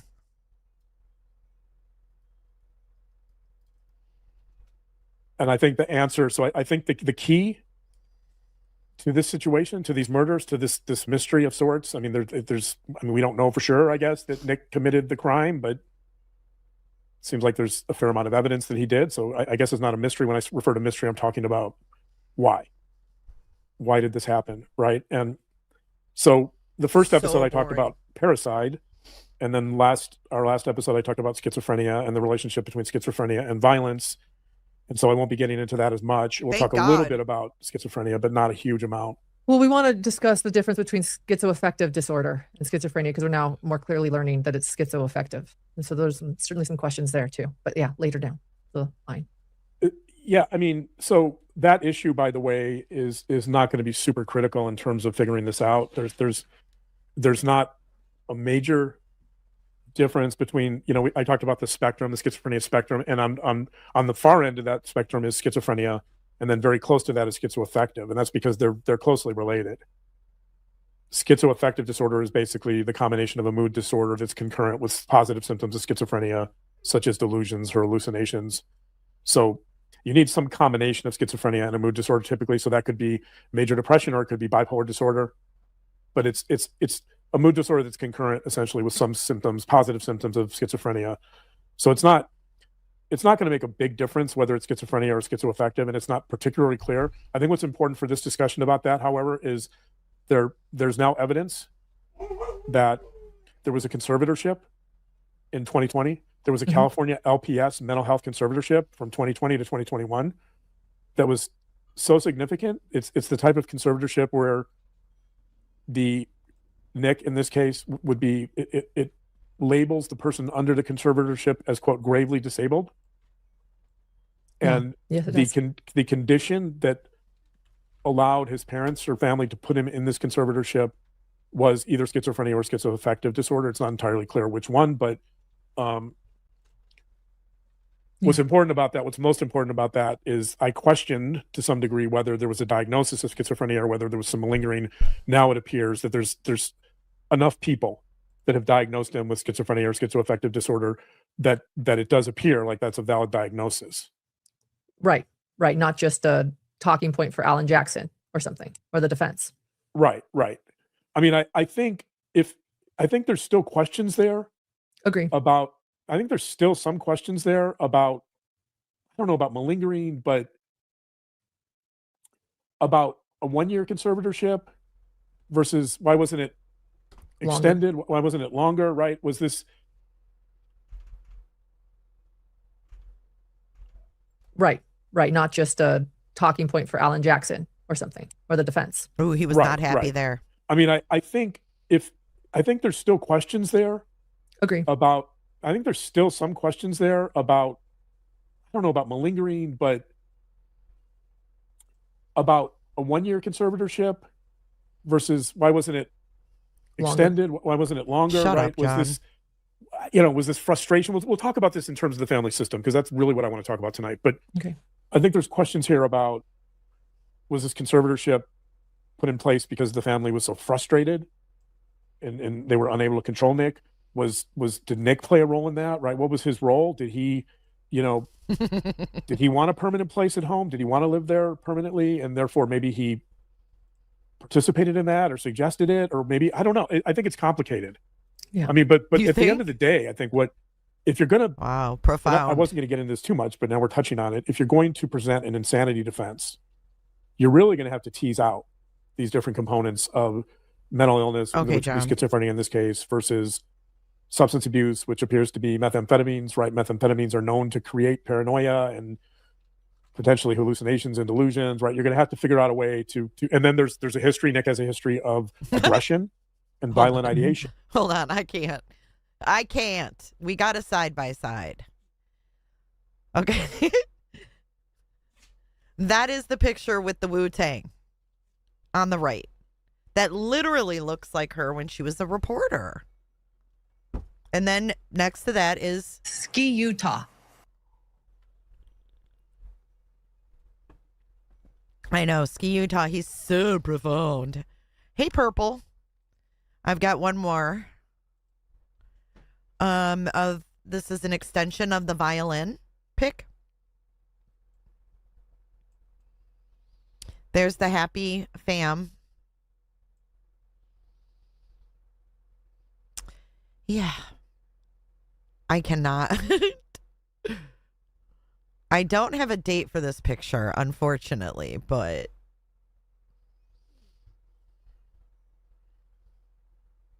there you go. John rides a horse like a cowboy. Lord have mercy on my soul. and there's so many people that have noticed this and talked about it. How do you separate those pieces, right? That's even if you just said it was schizophrenia, which is the narrative that Alan Jackson is trying to develop, that there was a change in medication and that led to a lot of agitation, which led to aggression, that Nick was, quote, out of his mind. That's what people said that were around him. And they're saying that then directly led to the murders, that it was the medication change. But I mean, it's way more complicated than that. I would agree. Yeah. That doesn't take into account the substance abuse or the drugs at all. And obviously the prosecution, if the prosecution is playing with the idea of the death penalty, they clearly think that there's premeditation. They clearly think that he understood the consequences of his actions. Right? They seem to have what evidence they have seems to be compelling enough to move in the direction of criminal responsibility, or in other words, they believe they can rebut an insanity defense. So it's complicated. Is he just going to talk this whole time? It is. Yeah. Well, we're glad you're here then, because we need you to make it less complicated or break it down for us. I will say this, that whatever forensic evaluator or evaluators take on this case, they're going to have their work cut out for them, because it's going to be very complicated. And insanity cases. That was probably at their community pool in their thingamajig, if I had to guess. Are among the most complicated in terms of really trying to figure out causal connections or pathways to the murders. And that's what they're going to have to do if it comes to that. Right. And by the way, for those that are new to our channel, and welcome to Split Screen. This is why we like to do it at our table. John is shy and welcome to Split Screen. John is shy. Oh my God. He's always looking down at his notes. And so you're doing a great job just there. I always try to get him to look up. John is shy and he is always looking down at his notes. And so and he's always sticking his fucking tongue out. I know his fucking Bluetooth. Oh my God. I'm going to throw up, honestly. This is why we like to do it at our table. John is shy and he is always looking down at his notes. And so you're doing a great job just there. He's like, yeah, I try to get him to look up, and you're doing great, babe. But you're doing great, babe. For those that are watching, understand that he has to look down at his notes a lot and concentrate to unpack this. So go ahead, and we understand. I want you to know. There's a lot of notes, so. Oh my God. So yeah. Oh no, an ad. What's going on? I am so excited to tell you about our sponsor, Avocado Green Mattress. They're certified. See, I think this bitch, I think she's lying. I think she's sitting on that couch and she's only from the shoulders up. And that's the beige wall. I think she's at Grayson's. That's what I think. I am very uncomfortable sitting here. So excited to tell you about our sponsor, Avocado Green Mattress. They're certified organic mattresses. Oh my God. Mattresses. Pillows and solid wood furniture. They're made without harmful chemicals, with thoughtful chosen materials designed to support healthier living and more restorative sleep. Sleep plays a huge role in overall wellness, from energy and focus to mood and recovery. And that's why Avocado puts such a strong emphasis on health and wellness. Their products are made with certified, organic, non-toxic materials that support a healthier home environment, cleaner air, and a calmer space for rest and recovery. Avocado mattresses are designed to support deep restorative. I know, but she said she was traveling. But she's on the beige wall. She just doesn't have all of this showing. She's zoomed in. It's cropped. Sleep. So your body can properly reset and wake up ready to take on the day. It's a simple but powerful way to build healthier daily habits. And because their products are made with durable, high-quality materials, they're designed to last. Plus, Avocado offers sleep trials of up to 1 year, so you can feel confident you're choosing the right mattress for you. Avocado, dream of better. And they're now having a great sale on mattresses. Go to avocadogreenmattress.com/hidden to get up to 15% off. That's avocadogreenmattress.com/hidden for up to 15% off mattresses. avocadogreenmattress.com/hidden. You know, the question I've been grappling with since our last show, and it's really, a puzzle to I'm telling you, she's sitting on that orange couch. That is a fucking orange couch. me too, is what do I think are the primary components of this family, of the relationship that Nick and Rob have that leads to the murders, right? That's really what I want to try to figure out. And crush up. I want to start. So there's something that keeps coming up over and over again for me. And I'm going to start there. And what that is what? Rob's relationship with Carl. Put your hidden cooter on an avocado. I want to talk about, I'm looking at my notes here because I have quotes that I need to read too. So, oh my God. So back in She's October of so 1986, in an issue of Interview magazine. She's like, oh my God, he put those fucking grandma glasses on. Look at him. Where you at, Sonny? He could play like the wolf, you know? Or the grandma in like Little Red Riding Hood. Where are you going, Sonny? Where are you heading to right now? Magazine. Rob did an interview with Betsy Bourne. And one of the things he told Betsy is that he felt unseen by his father. And he also felt isolated and misunderstood. What's interesting about this interview, so this is 1986. This is near the beginning, or at least this is during a period of Rob's career when he's starting to make larger movies. His career is really starting to take off. And so he says this in 1986. And then years later, this is an interview that Rob did with Fresh Air, NPR's Fresh Air, Terry Gross. He said, quote, "I felt that my father didn't love me or understand me." The grandma and the Berenstein Bears. And the point, so and that was just now. That was recent.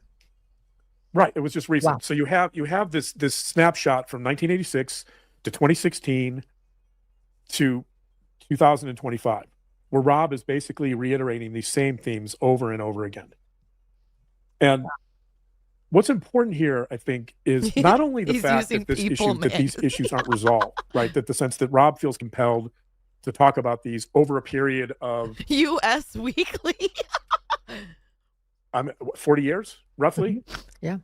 40 years, right? And the other thing I know about Rob, so Rob in 2016, he does an interview with Howard Stern. He and Nick do an interview with Howard Stern.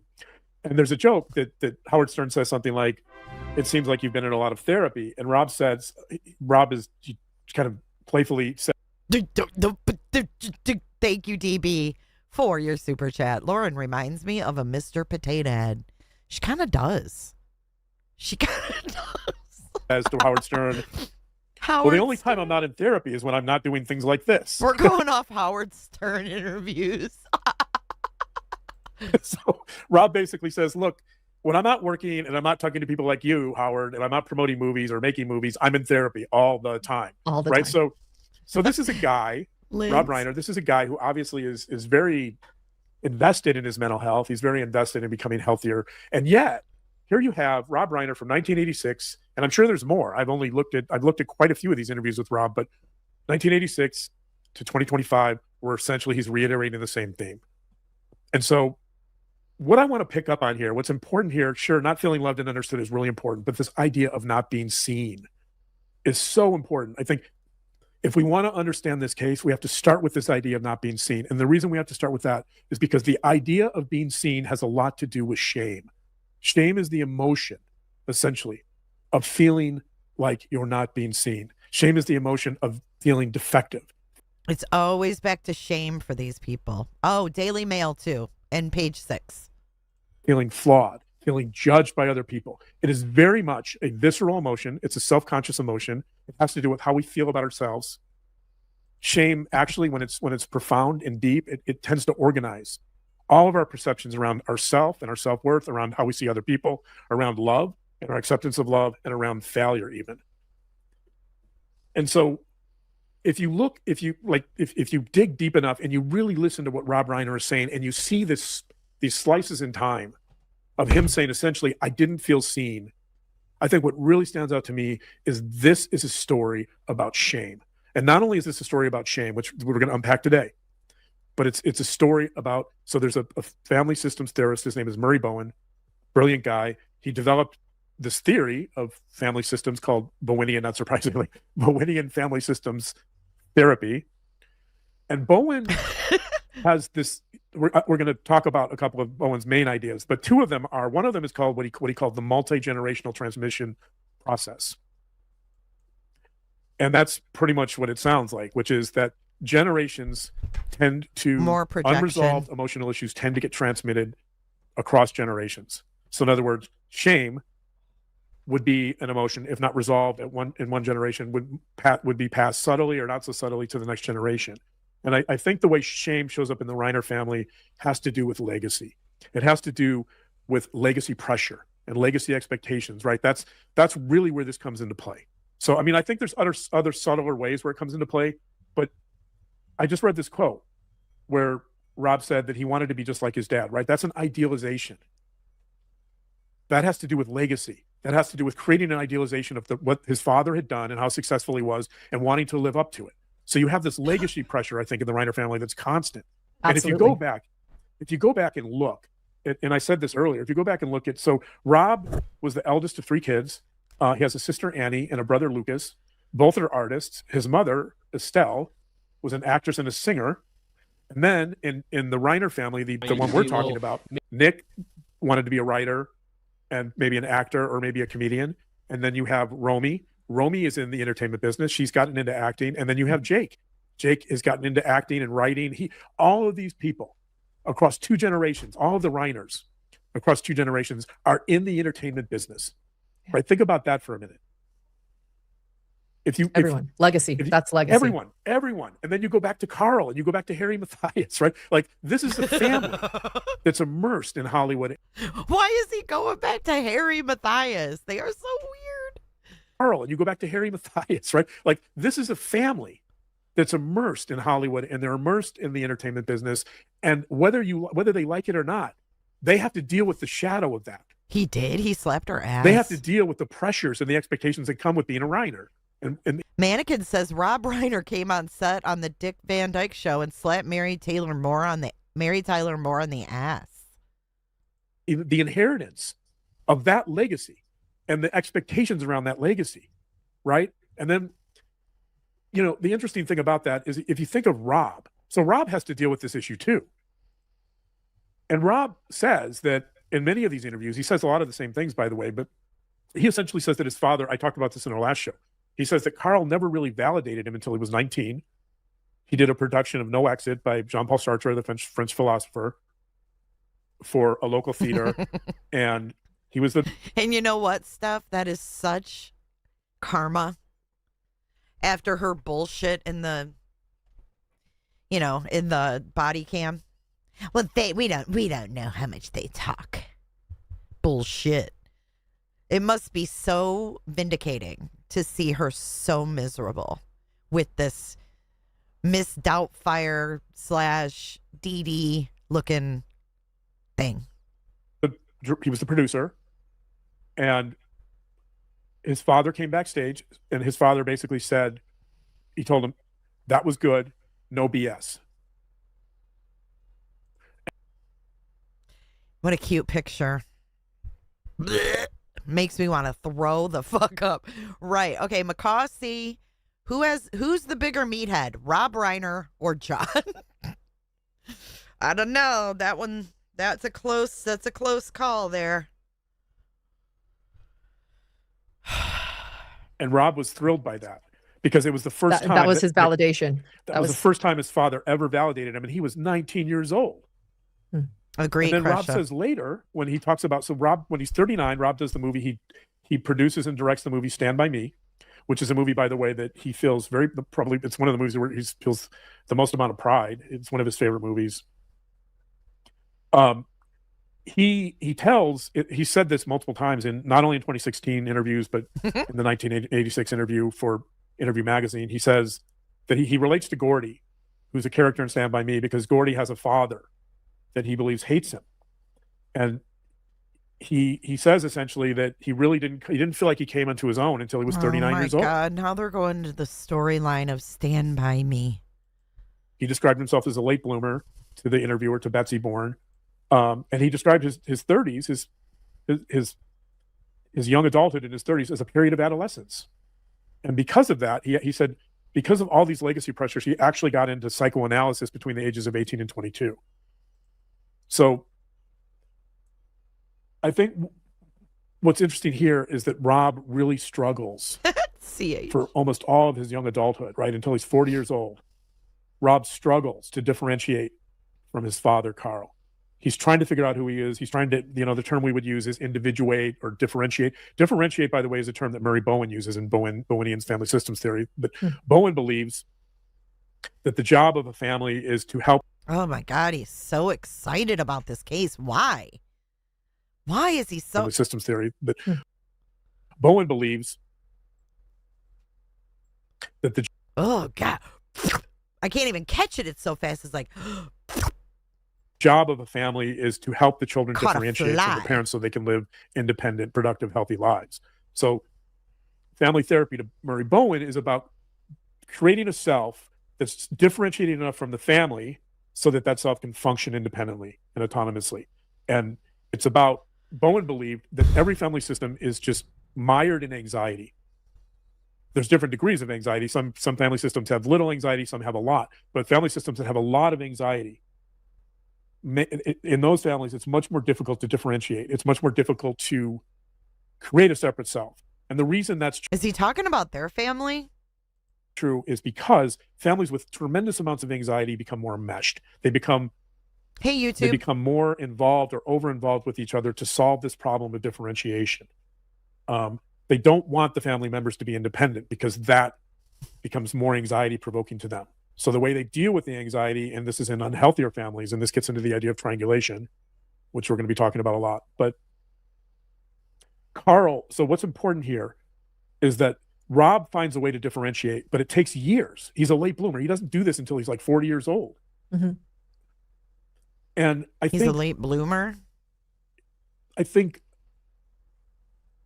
what's happening here is that Rob is really struggling with this idea of being unseen, this idea of this shame of living up. Is he going to live up to his father's legacy?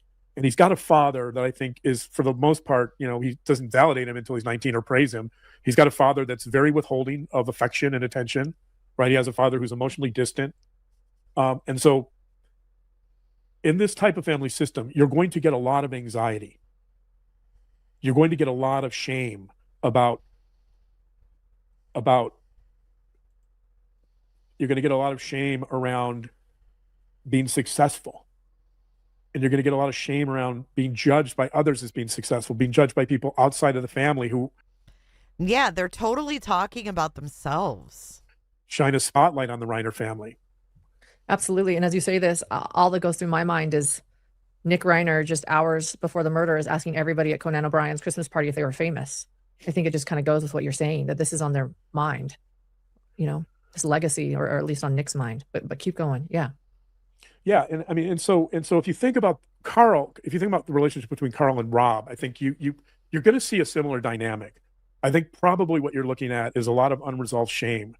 And because you don't have a home, you have a home environment probably with a lot of anxiety, a lot of expectations. And the other element here is conditional love, right? That if you have parents that aren't, the word we would use, attuned, or they're not mirroring certain things to their children, certain emotions, they're not validating them with praise or feedback. Meanwhile, your kid's asking if Chad fucking Daybell is coming for Thanksgiving.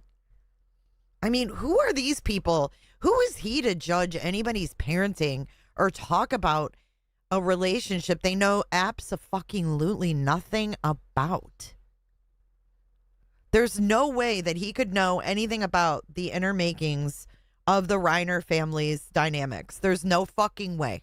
There's no reason for him to even be sitting here other than he's projecting. Cut his mic. Cut his mic. It becomes very confusing. It becomes very stressful to the child because they're not able to kind of use that feedback to figure out who they are, to develop a sense of self. And so what one of the offshoots of that type of family system is that love becomes conditional. And it becomes conditional on performance. It becomes conditional upon living up to this idealized legacy. Is that what happened to you? And in that environment, by the way, in those types of environments where where love is conditional, failure is often experienced as an existential threat. So in other words, in a healthy family, you should, the parents should say, don't worry, do your best. If you fail, Back to Harry Matthias. it's disappointing. right? But you can move on. So in normal families and healthy families, failure would be seen as a disappointment to a child. It would be something that they might be disappointed by and upset by, but they can recover from. In an unhealthy family with this kind of legacy pressure, failure becomes an existential threat to their core being, to their selves. It becomes annihilating. And so you can imagine a child growing up in this type of environment where failure is constantly weighing on their mind if they don't meet expectations. And if they're not meeting those expectations and they're not getting praised or acknowledged or validated by their father or their parent, like in this case, Carl. And so one of the consequences of conditional love is that normal developmental processes get interrupted because children that are under that kind of pressure, they're less likely to take risks. They're less likely to grow up. They're more likely to procrastinate. They're more likely to engage in addiction or substance abuse, right? And that's they're less likely to take risks, but they're gonna partake in drugs. Is that what he just said? They're less likely to take risks. I think it's pretty risky to take drugs, don't you? This guy's a fucking moron. You're a moron. I'd love for you to take me to court for calling you a moron. I would love for you to prove you're not a moron by showing your fucking credentials and not lying about them. They're more likely to procrastinate. They're more likely to engage in addiction or substance abuse, right? And that's he just said, normal developmental processes get interrupted because children that are under that kind of pressure, they're less likely to take risks. They're less likely to grow up. They're more likely to procrastinate. They're more likely to engage in addiction or substance abuse. Risky right? behavior. And that's what we see with Nick. Okay. Yeah. But the basis of this is shame. Stay the basis warm, of this Flo. is dealing with this family reputation and this he says he is, incredible Gene. legacy that's been created from Carl. He's a psychologist who has a degree in family and marriage counseling, but portrays himself as a forensic criminal psychologist on YouTube. And he won't admit to it. Carl on. And one way or another, whether Rob's been in therapy for years, right? Clearly he's dealt with this issue. But that's not the issue is whether it's still at some unconscious level, whether the shame still is a part of this family system, whether it pervades the family system, right? Whether it impacts the family system, even the idea of guarding. Let's say that Rob, for example, thinks he's dealt with the shame. There's still a sense, I think, in which Rob is very much trying to guard the family legacy and the family reputation, right? Like, even if it's not conscious, even if it's just don't hurt the family name, right? It's an unspoken message. That's still playing into this expectation of you have to succeed. You have to, right? If you're going to go in entertainment. And also let's talk about that. Like, none of these children decided that they wanted to pursue marine biology, right? Or something completely unrelated to entertainment. They all felt the pressure of this legacy and trying to meet the expectations of this legacy. And I mean, I would imagine for Nick in particular. He has no idea what those kids felt. This guy is so full of shit. My God. How many people have watched this? 28,000.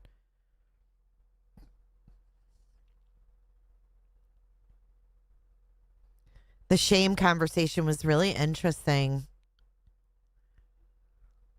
I have a 6-year-old family member diagnosed in the late 80s with schizoaffective disorder with paranoia.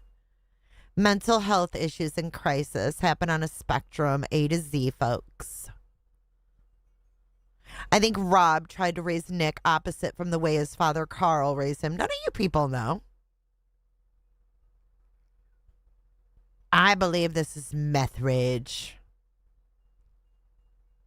Best commentary on this case by far, and I've watched them all.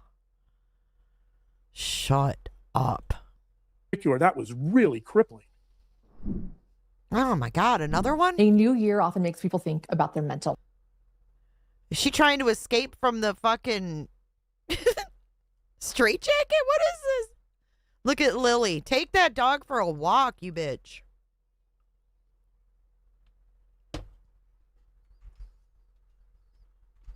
Health, wanting to feel better, lighter, more supported. But for a lot of people, starting therapy feels overwhelming, especially when it's hard to find someone who actually takes your insurance. And that's where Rula comes in. Rula is a healthcare provider group that makes in-network mental health care easier to access and mental health care easier to stick with. They partner with more than 100 insurance plans, which brings the average cost to about $15 per session. And depending on your benefits, it could even be $0. That makes therapy feel realistic, not just a short-term resolution. Rula helps match you with licensed therapists and psychiatrists based on your goals and preferences, often with no wait lists and appointments available as soon as tomorrow. And they support you throughout, built to last. It's not hard to imagine, for example, that somebody like Nick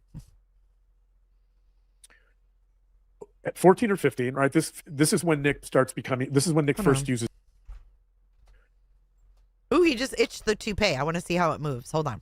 For example, that somebody like, I know this is petty, but that's kind of what I am sometimes. I want to see how that toupee moves. Watch closely, guys. Nick.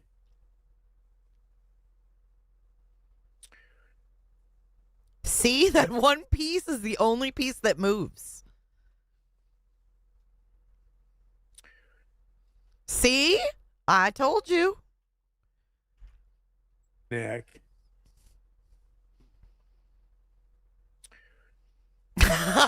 It's just that one little fucking piece.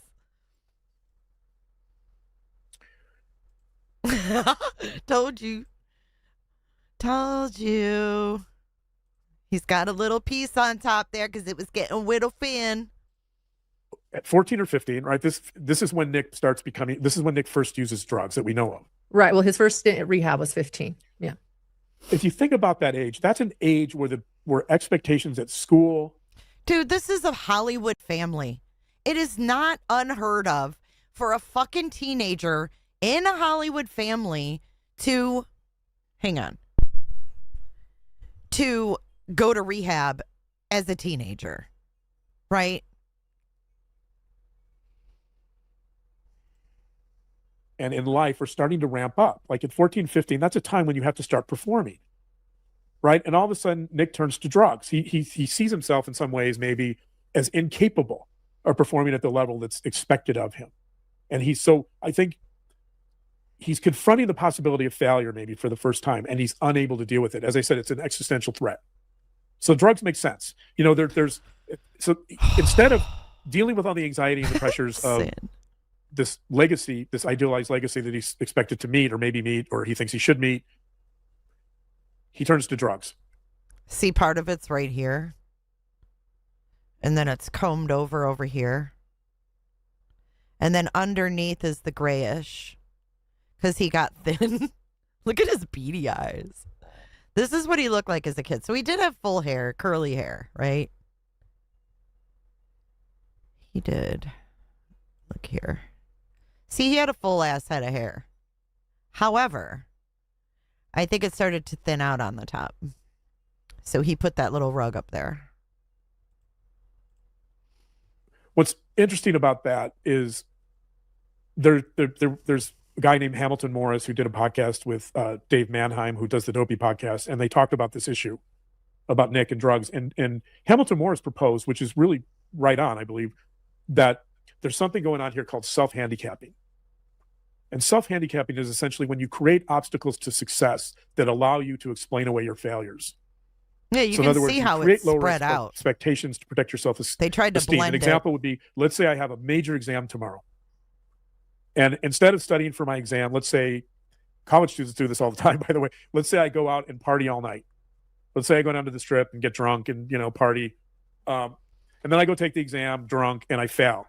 Well, now I can tell all my friends, the reason I failed wasn't because I'm stupid. The reason I failed was because I was partying all night, and everybody knows I would have passed it with flying colors if I didn't. Mystic likes his hair. Whoop, whoop. Party all night, right? That's self-handicapping. You're setting up obstacles that you create to explain away your failures. And it's really based on the idea of a fear of failure and fragile self-esteem, or even shame to some degree. It's driven by shame.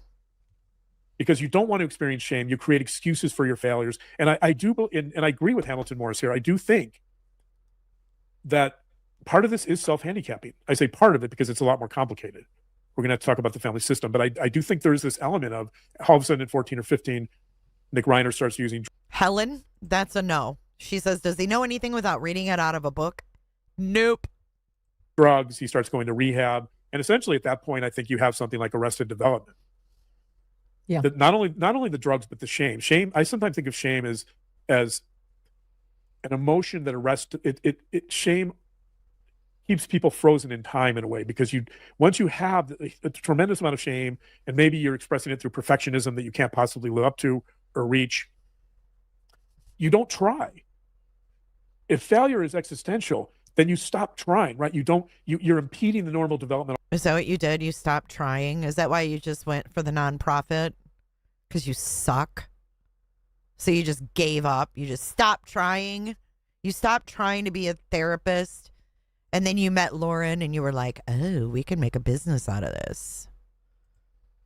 Process, because you're not risking failure in relationships. Think about teenagers.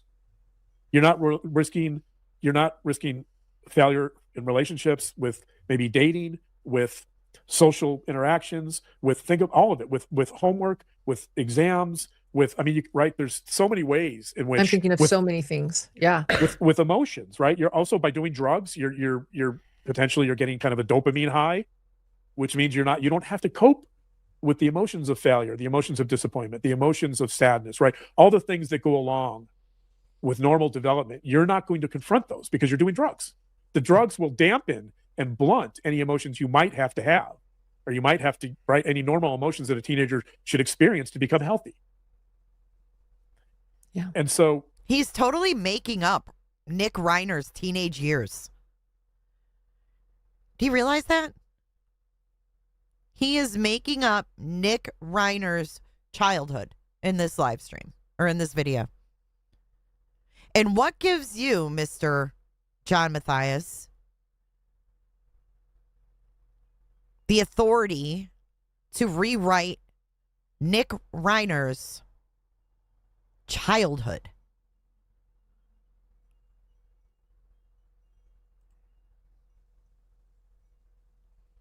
So you have Nick, I think, engaging in this process of self-handicapping, but it's largely based, it goes back to the shame, I think. He's got this guy labeled. It's so fucking wrong, dude.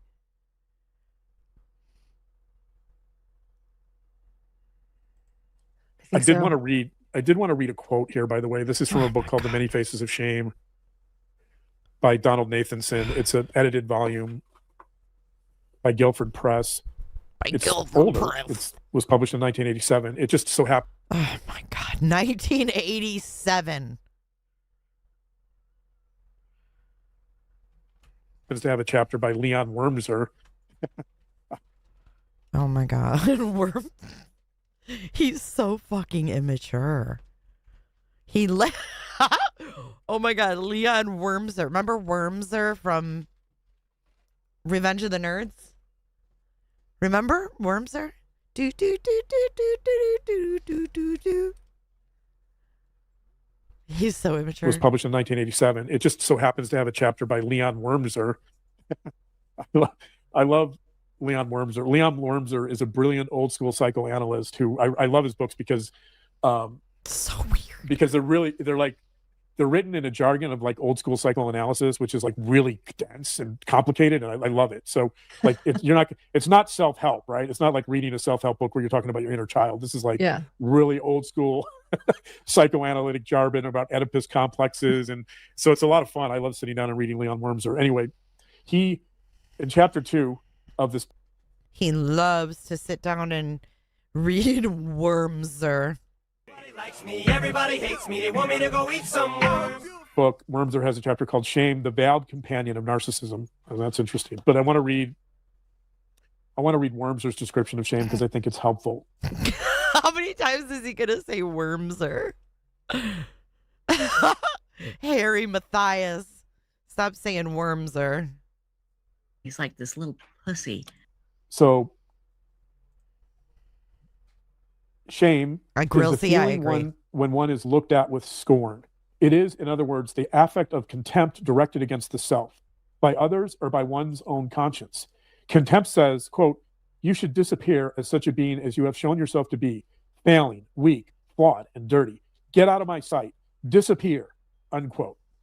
One feels ashamed for being exposed, exposed as one who has acted in a way that reflects poorly upon oneself by treachery, by bedwetting, by being a tattletale, by having failed in school or life. In short, of failing someone else's expectations Bedwetting. or failing the demands of performance by one's own conscience, standing under the glare of one's own mind's eye. To disappear into nothing is the punishment for such failure. Hey, Ghost Boy. There is a particular significance of seeing and being looked at, that is, of exposure in shame. That's powerful. I do have questions. I know that you need to keep moving on, and we're talking about the Reiner case, but if shame keeps us from trying, because I was really interested to learn just now. It can. If shame can keep us from trying, how do you overcome that? Blue Jay. Well, that's the problem, right? That's the problem that Nick confronts. That's the problem that Rob confronted. I mean, Rob overcame it. If you go back to Rob, he didn't overcome it until he was 40. And the way he overcame it was he kept trying, and he was apparently able to deal with failure to some degree. I mean, I don't know exactly his failures, but he had critics. He had critics, right? He was able to adapt and cope enough, and he was obviously in therapy for many, many years. And all of that, I think, helped him move forward, and it helped him differentiate enough from his family that he could create a sense of self on his independently and on his own. And so I think it was a lot of work for him. And I think, by the way, I don't think those issues were resolved. I think those issues are the same issues that show up with Nick. Yeah. Like it or not. I mean, I think Rob might disagree with me, and he might say that he worked on this, but it's not. Rob's dead. So, dude, Rob's dead. What do you mean Rob would disagree with you? Oh my God, I can't stand this guy. He's insufferable. This idea of the multi-generational transmission process, which Bowen talks about, which is, the idea of passing on unresolved affect. And I think in this case, so for Bowen, those emotions would be anxiety, depression, and shame. I mean, for Bowen, they're mostly anxiety, but I would add depression and shame here. By the way, after Robin Williams died, Larry King did an interview with Rob Reiner, and he talked about Robin Williams' death. He told Larry King, quote, "It hit me at a..." We got a cooter chat from Sin. OMG. Can John even find his little worm? Weary face emoji. Crying face emoji. I don't think he's seen his worm in probably 30 years. Everybody likes me, everybody hates me. They want me to go eat some worms. Thank you for your cooter chat, Sin. Very, very deep level. I have depression. I've wrestled with it Keep my them whole coming, life guys. really hard. Razz them via cooter chat. The link is pinned at the top of the screen. Feel free to razz these two as we listen. But you can manage it, and you can live with it. That's what Rob told Larry King. So I think the depression, and not surprisingly, Nick struggles with depression too, right? That the schizoaffective is almost certainly probably depression. And so I think that the issues that the Reiner system, and when I say system, I mean the five of them, struggled with. Nothing. The emotional processes that were passed on He has nothing. He knows nothing about this family. Have to do with shame, depression, and anxiety to some extent. All family systems deal with anxiety, according to Bowen. An important point here, by the way, is that a lot of people, when people think about multi-generational transmission of certain things, they think of like maybe behaviors like addiction, like, my great-grandfather was an addict, and then his father was an addict, and they think of things like behaviors being passed on. But Murray Bowen makes the point, and I think this is really important in family systems, and it's important here in understanding writers, that what's passed on isn't really the behaviors. It's the underlying. Megan, I tried to keep her occupied and keep her out of trouble today. Emotions. It's the emotional process that gets transmitted. It's the shame and the way that shows up in this family, the way it shows up in the legacy pressures, the way it shows up in parenting styles, right? The way it shows up in if Rob, for example, has low self-esteem, and this is a guy who obviously doesn't look like he does, but I would imagine that he's probably struggled with self-esteem for many years because his father didn't validate him. Oh, wow. He just stated as a fact that Nick Reiner was not validated by Rob Reiner. So, in other words, it's Rob Reiner's fault because he didn't validate his son. Oh, I would love for the Reiners to sue the fuck out of him. He is so unprofessional and dangerous. Listen to that again. would imagine esteem, and this is a guy who obviously doesn't look like he does, but I would imagine that he's probably struggled with self-esteem for many years because his father didn't validate him. He has no idea what Rob Reiner validated or didn't validate. Harry Matthias. Maybe he's telling you something, Lauren. He's calling you Harry Matthias. And that's all he wanted from his father, right? And he talks about it for decades and decades and decades. That's all he wanted. And so things like self-esteem will show the dude. This guy was interviewed and asked about his fucking family and his relationship with his dad and working with his dad and blah blah blah. This guy knows nothing. It's like poor, low self-esteem will get transmitted from generation to generation, and they will impact the children, knowingly or unknowingly, right? Those are the types of things, and shame and self-esteem are closely linked. The higher the shame, the lower typically the self-esteem, right? And so if Rob has shame, he has... I mean, it sounds like Rob did a lot for his son to try to get him help and shit. Probably has issues around self-esteem. Yeah. And this stuff doesn't get resolved. Karen says this guy needs to be investigated. Very unprofessional to assume. I agree with that. It's effed up. Bowen also has this idea. Bowen has this idea he calls the family projection process, which is similar to projection for an individual, except it's part of the system. And the idea is that the system transmits emotional problems to the children. So again, the family projection process here would probably revolve around depression, anxiety, and shame. Okay. That makes sense. You buzzed? Oh, God. Another one? Now that the holidays are over, you might be feeling a bit of a spending hangover. I know I am. Between the food, gifts, everything else, it adds up fast. And that's why Mint Mobile is helping people cut back this January with 50% off unlimited Siri charges, limited talk and text on the nation's largest. Quit overspending on wireless. Plans start at $15 a month at mintmobile.com. $90 for 6 months and $180 for 12 months. Do you have another phone, Lauren? Do you have a burner? Required $15 a month equivalent. 3 fucking commercials, 3 different brands in one video, y'all. This tells me she's taken more brand offers because she's probably not making as much money. I wouldn't say we're speaking ill of the dead. I mean, just because the guy's dead doesn't mean you can't talk about him. I'm just not about that where like someone dies and all of a sudden they turn into an angel. I mean, they are who they are and they pass away, whatever way they pass away. They're still that same person. You know what I mean? But they are idiots. But yeah, 3 different brands in one video that's an hour and 45 minutes long. Taxes and fees extra. Initial plan terms only. 50 gigabytes. May slow when network is busy. Capable device required. Availability, speed, and coverage varies. Another test of shame would be, I think this is another interesting offshoot, is, and you see this in the movie for those who have watched Being Charlie. Charlie, who is a stand-in for Nick, both Rob and Nick say that it's not autobiographical, but it certainly has a lot of autobiographical elements. I personally think it's very autobiographical, but within reason. I mean, obviously there's That's a good point, Speech Bubble. She said, I really hope that what we believe is true and Joker John does not have any clients. I pray no one actually goes to either one of these two for guidance in any way. I agree. Desire, I love that. I had to put on my sweater because it's getting chilly down here. Like I had my window open. It was a little warm this morning. Now it's getting a little bit chilly. This is my favorite sweater. This was my dad's like go-to old man sweater. And it's my favorite. And I feel like my dad is like, got his arms wrapped around me when I wear this. I love it. So I'm all cozied up over here, feeling pretty good. Father is a politician. I mean, there's some clear differences. But one of the things about that movie is Charlie he's angry, he's sarcastic, he's entitled, he's resentful, he's bitter, right? Like there's nothing you're going to do to appease Charlie in this movie. And Charlie, even if you say that it's not autobiographical and this isn't Nick, it's pretty close, right? Like Nick wrote the script.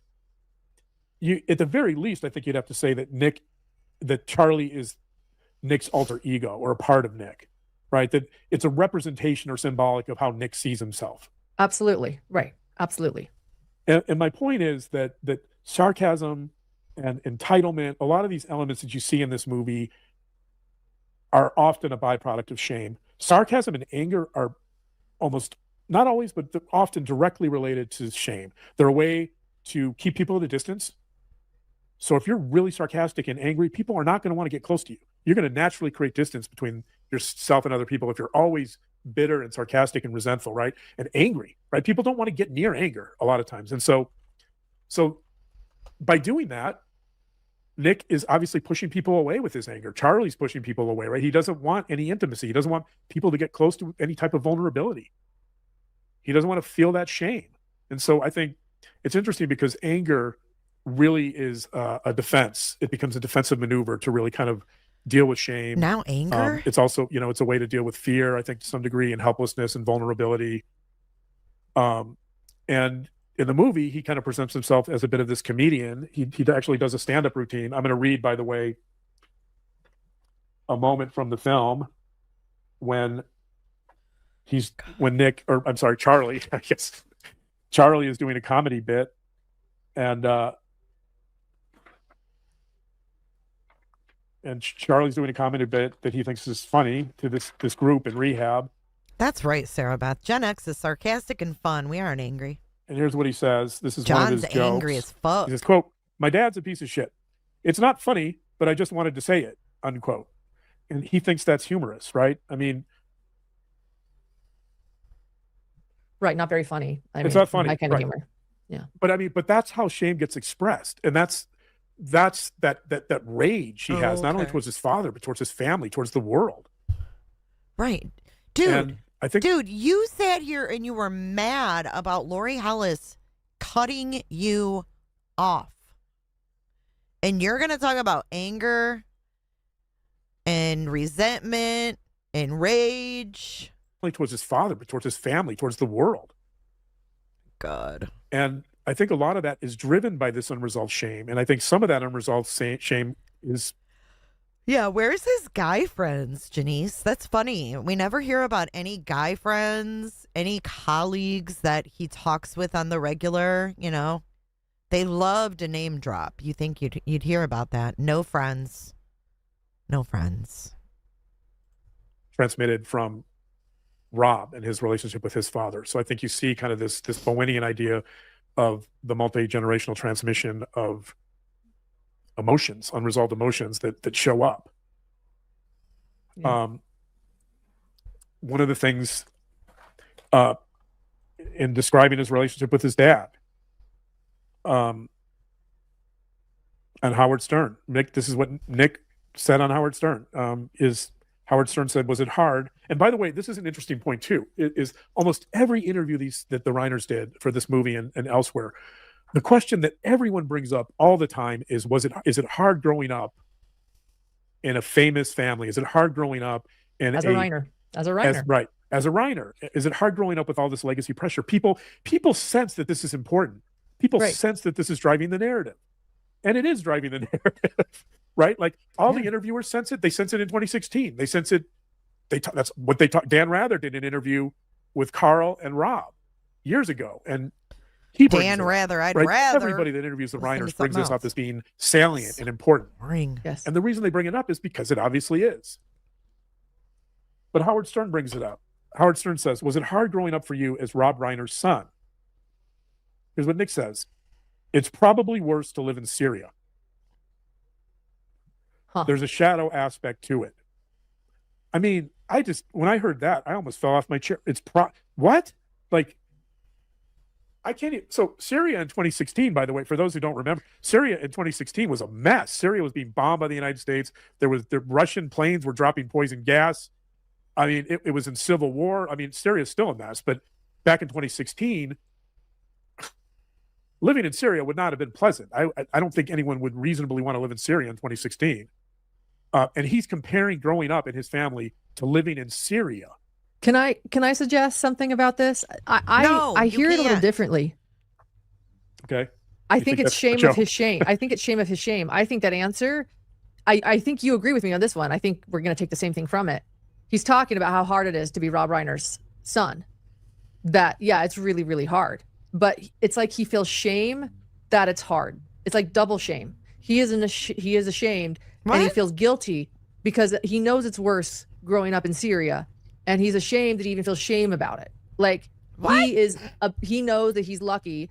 He's ashamed that he felt ashamed about it. She can't even spit it out. Look at her.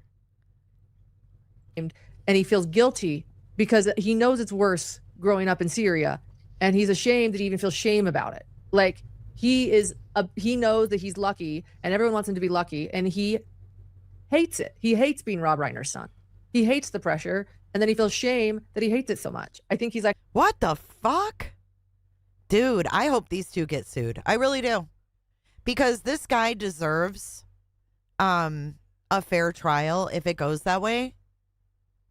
You know what I'm saying? Like, they're not even letting Nick Reiner get stable. And the general public knows that he was on the wrong med. They were trying to find a medication that worked for him, and it wasn't working. They know this. That's all we need to know, to sit back, shut the fuck up, and let the system do its work. Why the fuck are they sitting here saying he's double shamed and putting all of this into the universe? Who's paying you, Hidden True Crime? Is someone paying you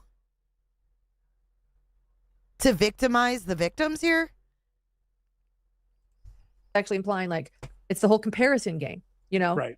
He's ashamed that he's ashamed. Like, I don't know. That's how I take it. Yeah, that's true. Shame is, as you point out, shame, because hey, Paul. shame is an emotion about being seen. It's a comparative emotion. It's about being seen by other people, having other people judge you, right? But as the worms are pointed out, it's not just that. It's also about your own conscience and judging yourself harshly. It's about not living up to your own expectations.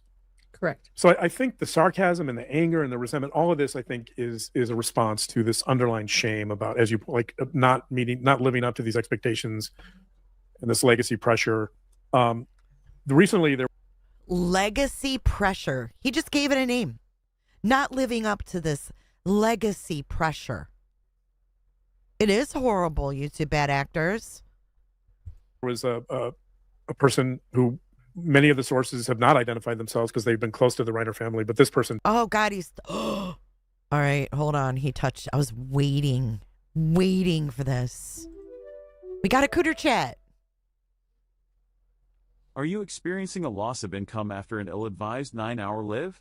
You should try Apology. Ask your doctor if it might be right for you. Thank you so much, Kim. Stole my fish soap for the cooter chat. All right, you guys ready?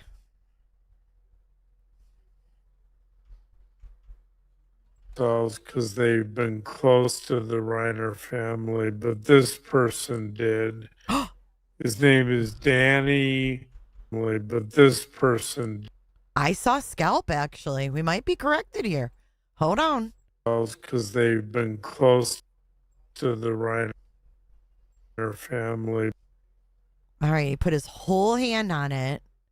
But this person. See, I see scalp right here. What's the consensus, guys? Do we have any hairstylists in the house? I know some people don't give a fark about the hair, but some people do. It kind of looks real to me. Or is it a piece? What is it?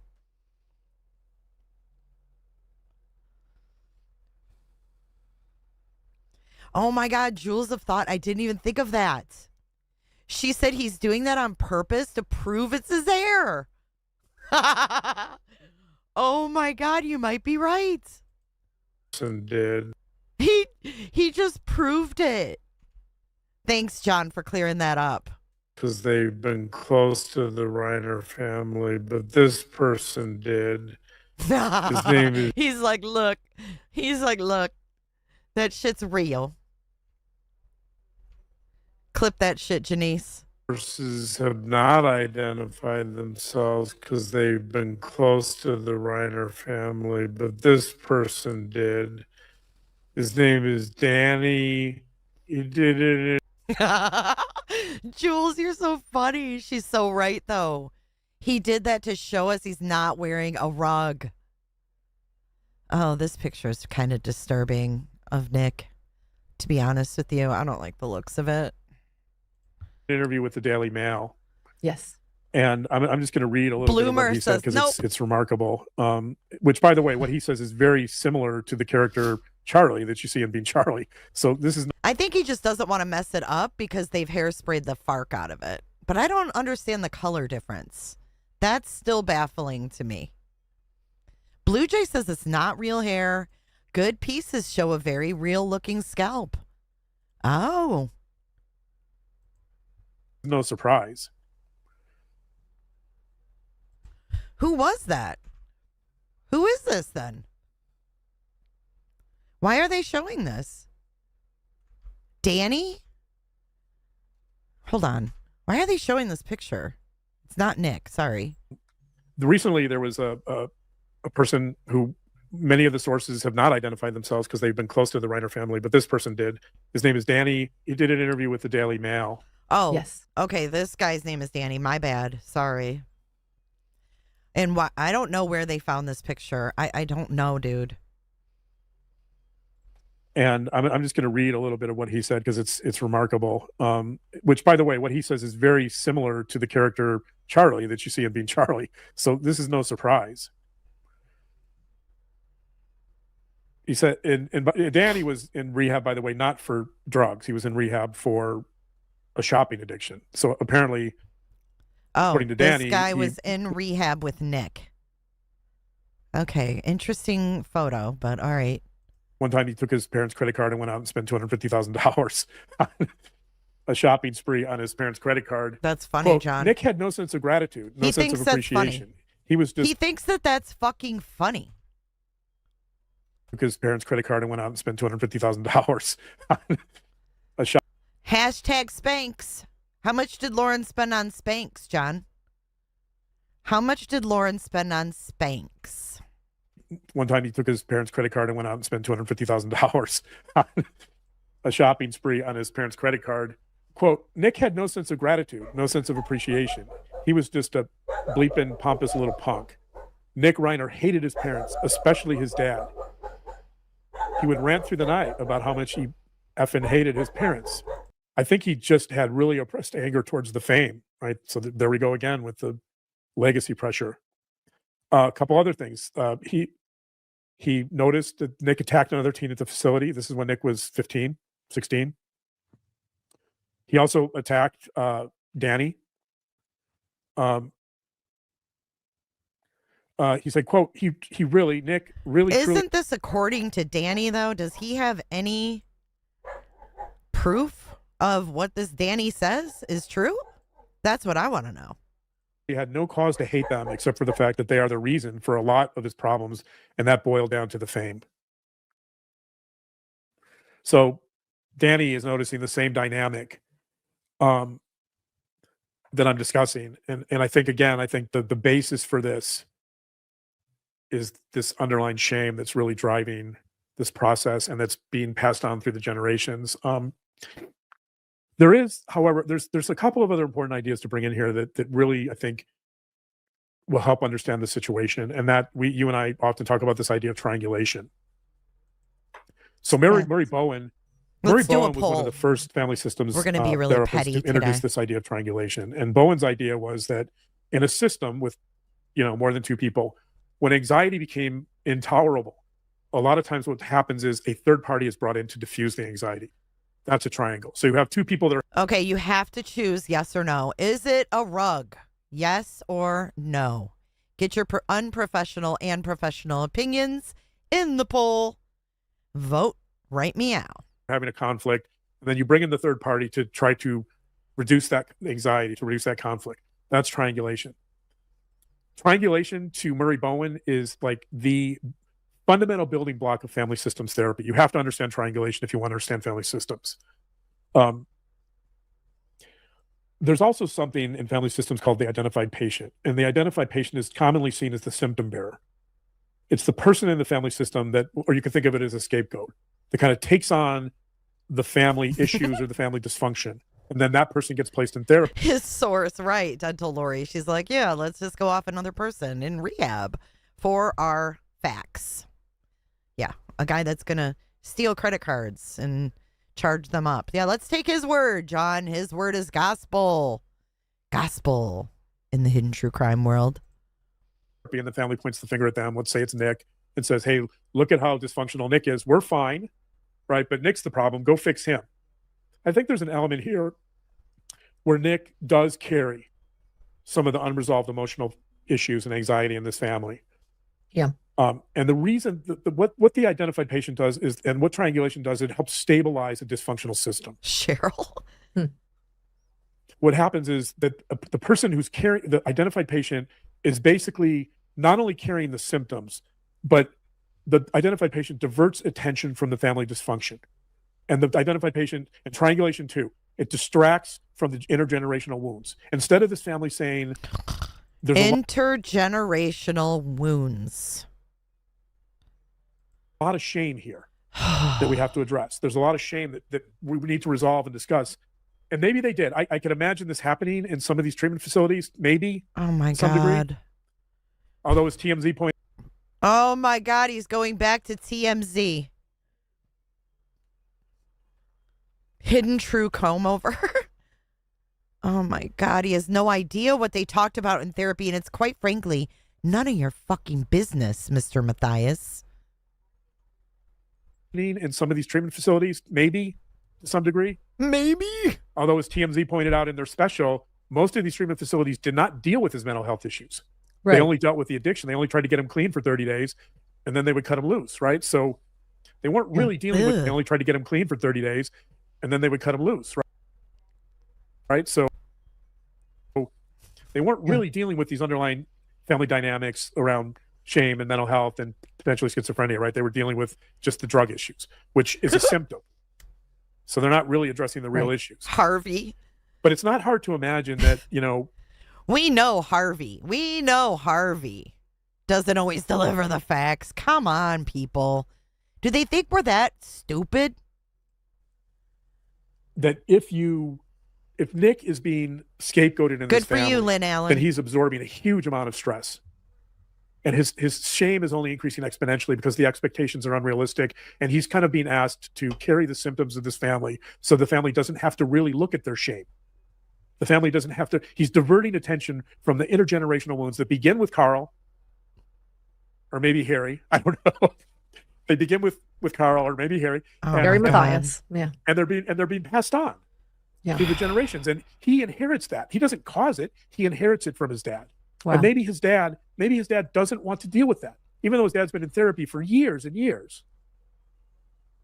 At some level, I would argue that Rob probably still doesn't feel seen. And one of my arguments here, by the way, is Rob starts as an actor. He's in this show All in the Family, right? He plays Meathead. He's known as an actor. And then what's interesting, even at 19, when he's just out of high school, he produces and directs this play No Exit, but he doesn't act in it. What's interesting about Rob Reiner is that most of his career is built off screen and behind the camera, not in front of it. In other words, to me, that would indicate some shame in the sense that shame is about being seen and being judged. It's about being on camera all the time, right? It's about people looking at you. Maybe he's just an addict, John. Shut up. Harry Matthias. It's so funny. All I can think of is Harry Matthias. And judging you and seeing you as flawed or defective. Rob doesn't want that. He could have been an actor, but he moves off screen. He doesn't want to be seen. That's shame. He did some great films behind the scenes, though. I have to give him that. Absolutely. I mean, absolutely. every good film needs a good director. There's no doubt he's bringing his wisdom and his life experience to these films. But my point is that he's not showing himself, right? He's not being subjected to criticism about himself on the screen as an actor. He doesn't want to be seen. And I think seen directly, like literally. And I think some of that is a manifestation of shame. Maybe he preferred directing, like Badger just said. Maybe he preferred to move up out of acting. I mean, what the... And how this issue is not resolved in the Reiner family, how this issue is passed on. And one of the arguments for this, by the way, is Romy. Okay. So if somebody argues, well, Romy and Jake, and I don't know anything about Jake. Romy and Jake are fine. Like, you don't know anything about any of these people. I don't know anything about Jake. You don't know anything about any of them. It's just Nick. Isn't it easier just to point the finger at Nick and say, Nick's a drug addict, Nick's a personality disorder, Nick's got schizophrenia. Clearly, this is all on Nick. Well, That's kind of that's where I go. Yeah. This is so in a 2022 episode on the All of Us podcast, Romy revealed that she had been smoking up to 25 joints of marijuana a day while also taking antidepressants. Romy shared that she had been on and off antidepressants since 25 joints a day? She was 15 or 16, which not coincidentally happens to be the same age. Oh my God. Now he's bringing the daughter into it. Now he's bringing their daughter into it, knowing nothing. Nothing. Romy, I hope you sue this motherfucker for speaking for you. When Nick starts using drugs, and again, this happens to be the same age. Listen. Since she was while also taking antidepressants. Romy shared that she had been on and off antidepressants since she was 15 or 16, which not coincidentally happens to be the same age when Nick starts using drugs. And again, this happens to be the same age, 14, 15, 16. This is the same age when most kids are now being evaluated and asked to perform at a higher level. So the fear of failure becomes much higher around this age. Mm-hmm. That's true. Romy shared that she had been on and off antidepressants. She was 15 or 16 and described depression so severe during high school that she sometimes couldn't get out of bed. She also detailed years of night terrors and panic attacks, saying that she felt like she was, quote, fighting for her life every night. Oh. Romy said that her dreams were so vivid and violent that sometimes she would murder people in her dreams just to survive. That's so sad. We've got a scooter chat. Those siblings need to sue all the pants off of John. I agree. If he's got any on, sue the fuck off him. Horrible. I mean, this girl just lost her parents, and he's going to sit here and project all of his failures on her? Screenshot that if you want. God, they make me sick. Survive. That's so sad. That's so sad. Right? But my point is that I think there's more going on in this family system than meets the eye. And I think like the fact that Romy has these mental health struggles shows to me that this what Bowen called the multi-generational transmission process. And I've described that as with Rob involving depression, anxiety, and shame. You see all of those same things show up with Romy. To Romy's credit, she's gotten some parts. She seems to be doing well. I think this needs to be thrown into Chat GPT for a little analysis. As an actress, she's managed to adapt and cope with these mental health issues. I'm guessing she's probably in therapy. I don't know for sure, but I'm guessing she's probably in therapy. I don't know for sure. And whereas Nick, there's nothing you know for sure. Shut up. Obviously, he wasn't able to adapt. He wasn't resilient enough to adapt. But the fact that he wasn't resilient enough to adapt. What are you basing that off of? He wasn't able to. He wasn't resilient enough. How do you? Where are you getting this from? Whereas Nick obviously he wasn't able to adapt. He wasn't resilient enough to adapt. But the fact that Romy is also struggling with similar issues, oh my God, I think really shows that this is a systemic issue, and that we're talking about intergenerational wounds here, not just one dysfunctional person that just. Wow. You hear this shit? Romy is suffering from similar issues. But the fact that Romy is also struggling with similar issues. The fact that Romy is struggling with similar issues. There's no fact. You don't know what issues she was struggling with. You just said a narrative that her brother were her issues. He's got nothing to back this up. Not one thing. Yeah. I think really shows that this is a systemic issue and that we're talking about intergenerational wounds here, not just. Yep. He's blaming the parents and the parents before that and the parents before that, which would be Harry Matthias. One dysfunctional person that just shows up with schizophrenia. We're talking about something larger. It's and this by. Oh, it's not just one person showing up, he says, with schizophrenia. Listen again. Systemic issue. And that we're talking about intergenerational wounds here, not just one dysfunctional person that just shows up with schizophrenia. We're talking about something larger. He has no idea.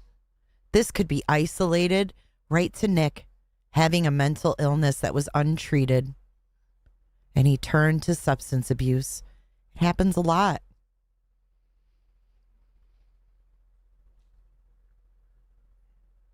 And what gives them the right to say these things? That it's something larger.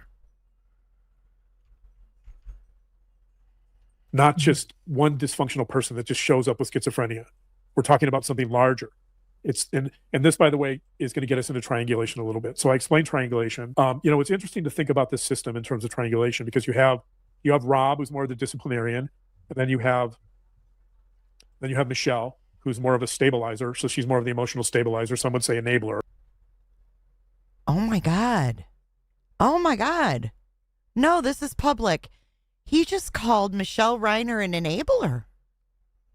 How does he know? Then you have Michelle. You have Rob, who's more of the disciplinarian.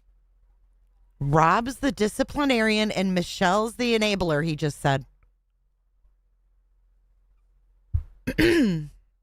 Sorry, Hidden True Crime. I'm reporting you for misinformation. Because there is no way you could possibly know these things.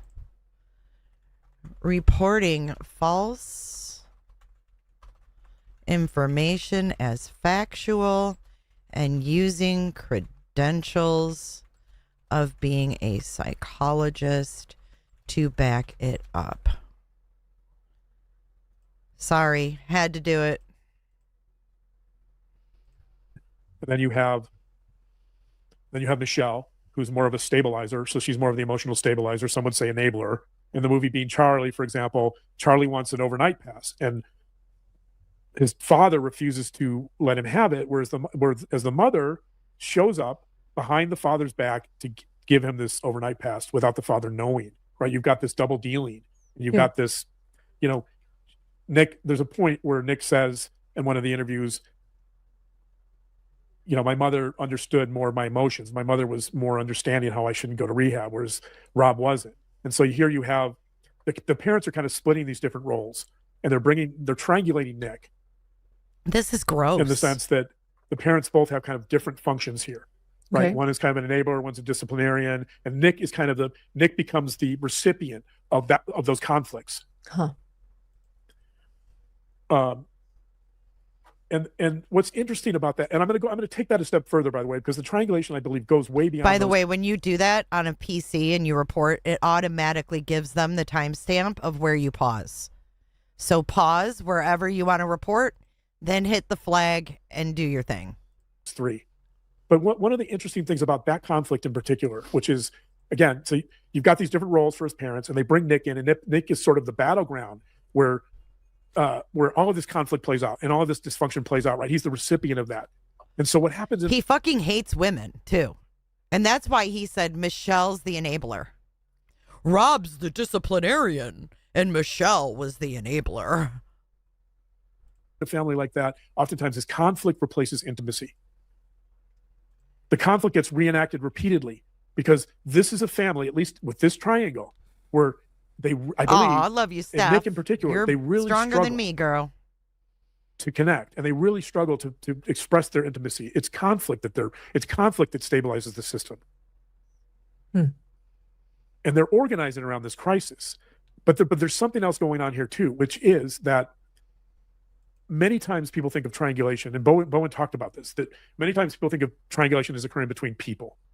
So again, Rob, Right. Michelle, Nick, right? But it actually goes, when a family system is immersed in irresolvable conflict, a lot of times the only way to resolve that conflict is to triangulate an outside party. It's to externalize the conflict. So in other Oh, is that what she did with Grayson?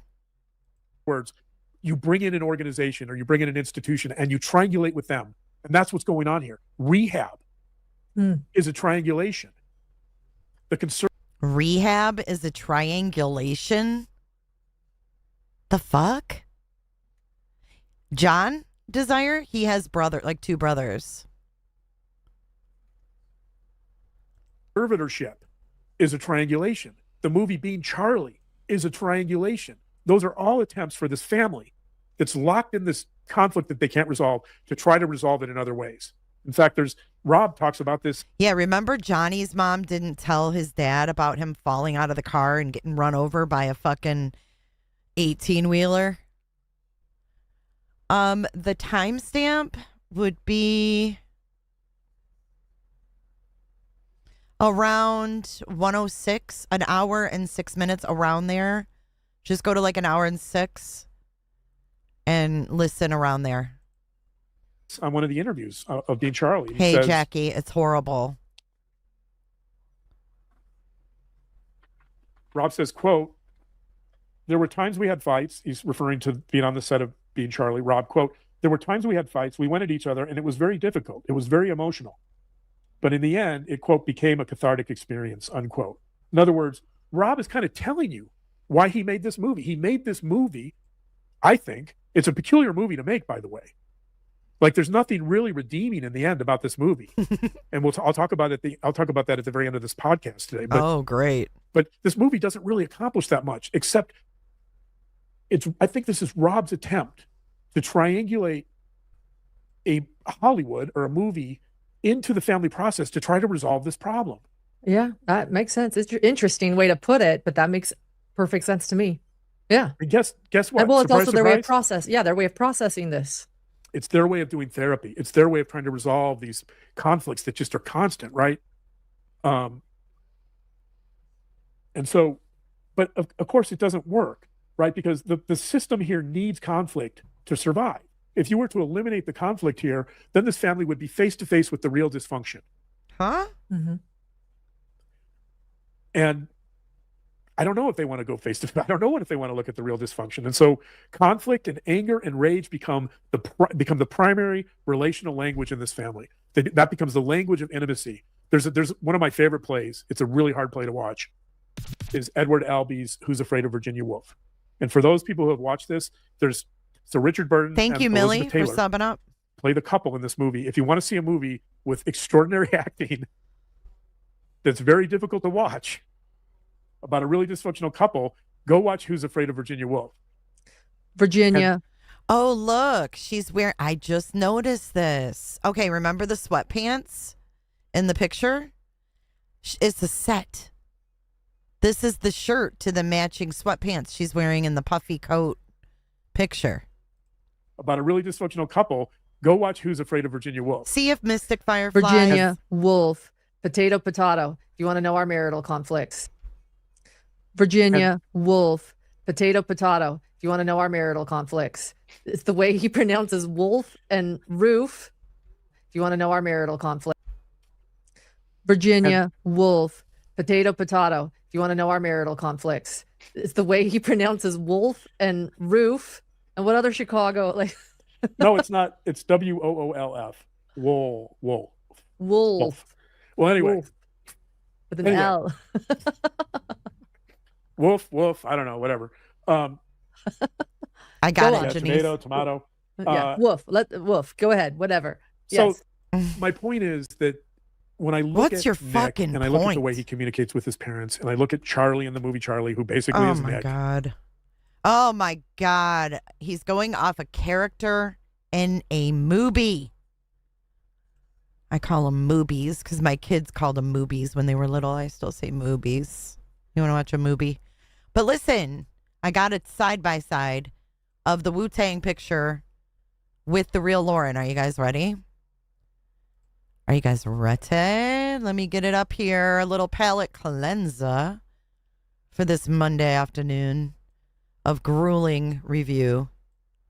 But yeah, I would say that's fake as fuck. What are you trying to do, Lauren? Oh my God.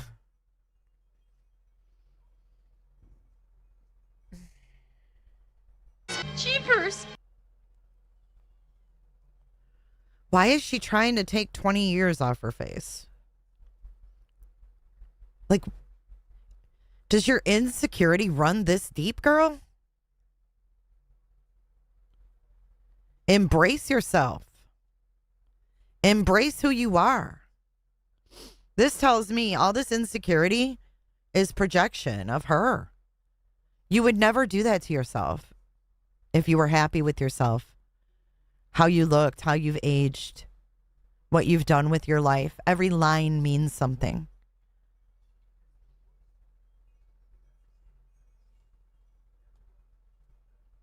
I am very uncomfortable sitting here. I mean, it's not like this was put in Variety magazine and the magazine did this, you know. She's doing this to herself in the doctor's office and on editing programs.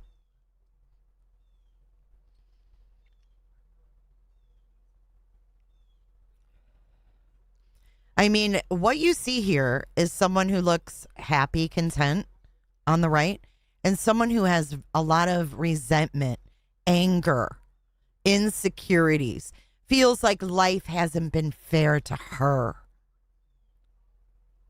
Everyone else has had such a great break in life except her. Ugh. I'm reminded of this movie so much. And the reason is because the couple in that movie, all they do is yell and scream and belittle each other, and they're enraged all the time. And you know, that's the only way they connect. That is their relational language. Conflict and rage allows them to feel intimacy because they can't feel it on they're too threatened to feel it and express it directly. Okay. Because if they express it directly, they could get rejected. Michelle making herself look happy. Let that sink in, you guys. Making herself look happy. This isn't an old picture on the right. This is what she just posted in the beginning of this live stream. She said she's traveling, and this was a picture of her posed. Right? They're too vulnerable to say just a simple, direct assertion of I love you. They can't say that because they can't face the vulnerability involved in that. They can't face dealing with real intimacy. What's up, Amy? That too involves a level of shame. Yeah. And I think you see a lot of that here, that Nick's anger and sarcasm and resentment and rage, it keeps everyone at a distance, but it also is the only way he can connect rage. to people. Oh, the rage is the only way he can connect to people, guys. Only way he can feel intimacy because he's too vulnerable and too filled with shame to really express intimacy directly. He's vulnerable and he's filled with rage. How would he know this? You're not the first person to say that, LND, WDR. From what I've heard, the mom was firm and Rob was wanting to cut him slack. Right? I think Jules said that there was an interview where Rob said he was not the disciplinarian, that Michelle was the disciplinarian and he was more of the pushover. So they always have their facts wrong, too. And you see this, by the way, in a lot of the interviews he's doing with his father in 2016. You know, there's moments when they do connect, but for the most part, they're pretty distant. They're not really connecting that well. No, I agree. Actually, every picture of them, what?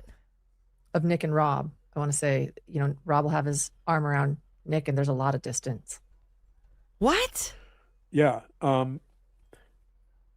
mean, what are they supposed to do? Dude, they're over analyzing this shit and putting things in that are not factual. I love that horsewoman. Oh, there's a lot of space. Kind of like you and John in your split screens. There's a lot of space there too, bitch.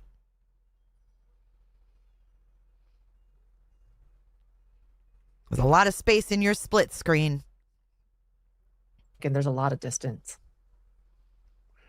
Yeah. And so the family system here is, I think, Nick becomes a bit of a scapegoat. But then on the other hand, he's also a very complicated person. In other words, I think what makes this more difficult is when you pile on mental illness and specifically schizophrenia and depression and substance abuse and addiction, right? And maybe some personality issues, maybe, I don't know. Again, these are issues that an evaluator is going to have to figure out. Then it becomes even more complicated. The only space I see is between your legs, John. Hey, John, you would never be allowed in Cooterville with that spread. What do you guys think? I don't think he'd ever be Cooterville ready with that spread. God, he looks at us like he wants to kill us. I do think that the addiction, however, is a symptom of the shame. The schizophrenia and the probably depression real. And personality issues, that makes it increasingly more likely that Nick is going to be the scapegoat in this family. Right. One of the big questions here that I've really asked a lot is, of this family system, and maybe many family systems, is what happens when you have a certain amount of love? What happens when love is present, but it can't be felt or assimilated? Liz. Right? What is it that prevents that love from being felt or assimilated? And I think the answer, it goes back to the shame. It goes back to really kind of addressing that issue and feeling it and expressing it and somehow attempting to resolve it. Yeah. How do you resolve shame? Or is that just a loaded question? Yikes. Because Yikes, Ashley. my mind is going, Oh, it is? Going to sleep. It's very difficult. It's a Your deeply ingrained mind is emotion. going to sleep. But the Admit simplest it. answer I can give to that is acceptance. It's Janice. I'm not sure that there's something like completely overcoming shame, especially if it's involves generations, because shame is deeply felt. I think I think there's a period of, if you're willing to face it directly and really experience it. Oh, I Am Celt. Have I got the picture for you? I Am Celt says, and oh my God, your puppy, adorable. Anyone find a young picture of John when he played football? Oh, ask and you shall receive. Here, not only that, there's John and his mom. John and his mom. Let me blow that up for y'all. We'll put that real big up there. I'm going to go grab myself a drink. You guys analyze the hell out of that. I'll be right back. And isn't it a little ironic that his mom kind of resembles Lauren a little bit? Weird, huh?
Sorry, guys. Amazon stopped by and the dog went nuts and everything else. Thank you for allowing me to take a little break. All right. So there you go. There's John. Oh, we captioned it, says Pines. Photo title, Mommy Issues. I know. My dog's like, get that shit off the screen already. No, his mother passed away like in the past couple years. Do you guys remember them talking about how lonely the father-in-law is, and he was making fun of his dad not being able to hear? Yeah. Oh my God, I would love to do that. Shut up, Meg. She said, can you imagine his rage if you rated an HTC live like you did Web Sleuths? I'd pay good money to be there. If I ever caught them live, I would. I would just transfer everybody on over there. Yeah, he was a blonde for sure. Yeah. Not very attractive, but hey, you know, he tried. He did his best. I've never been able to find an obit on her, which I find weird. I think I saw something. I'll have to look. I'm pretty sure I did. And so, you know, and really dive into it. I think there's a better chance of resolving it. But at the end of the day, I think it comes down to something like acceptance or something. You're probably pre-banned. I probably am. That's happened to me a time or two. Acceptance. Huh. That you work with the shame. They go live sometimes. You dance with. Ooh, you dance with the shame. That you work with the shame. You work with the shame. You tongue dance with it. You dance with it, right? You don't fight it. You dance with it. You recognize it's a part of your life. You recognize it's deeply ingrained. You recognize it's occurred across generations. You do what Nick and Charlie, specifically in this movie being what Charlie do not do, which is you don't fight it. Charlie is fighting everything. He's always in attack mode. And that, by the way, I think is an interesting component of Nick. In the movie, being Charlie, he says, and I could see this applying directly to Nick as well, quote, you know, these places don't work for me, unquote. He tells one of the therapists, I do have a disease, and it's this place, talking about rehab, unquote.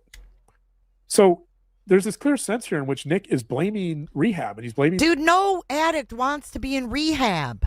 I'm convinced this guy's a moron. I'm convinced. Put your ballet flats on and dance with the shame, motherfucker. No, seriously, what? No, who wants to be in fucking rehab? 18 times. In the treatment facilities. So there's this clear sense here in which Nick is blaming rehab, and he's blaming the treatment facilities and the counselors for all his problems. Dude, addicts blame everybody but themselves. This guy knows nothing. I took like a psychology class, like, I don't even know, 1991, 92. In which Nick is blaming rehab, and he's blaming the treatment facilities and the counselors for all his problems. Of course he is. Yeah. But all of that is externalizing the problem. The problem is Nick, right? Oh my God. Now the problem is Nick. Oh my God. They talk in circles. You know what they do? I'm convinced. I am convinced they do this to deliberately confuse so that people walk away just going, oh yeah, whatever he said. Whatever he said. At least some of the problem is Nick. It's Nick and his family. Oh my God. But, you know, there's a joke among psychologists. Which, joke? You know, mental health people in general, but I'll apply it to psychologists, which is how many psychologists does it take to change the light bulb? Yes. I know this joke. Okay, yeah. So the answer is it only takes one, but the light bulb has to want to change, right? And so... Are you fucking kidding me right now? He did not just say that. Whew. Is that a running joke in the psychology world? Does everybody tell this joke? Come on. God, he's a dork. Okay, yeah. So the answer is it only takes one, but the light bulb has to want to change, right? And so if Nick is the light bulb, he doesn't want to change. Nick wants to fight the world. Nick wants to, he wants to take on the world, and he wants to beat the world. And in other words, he doesn't want to change.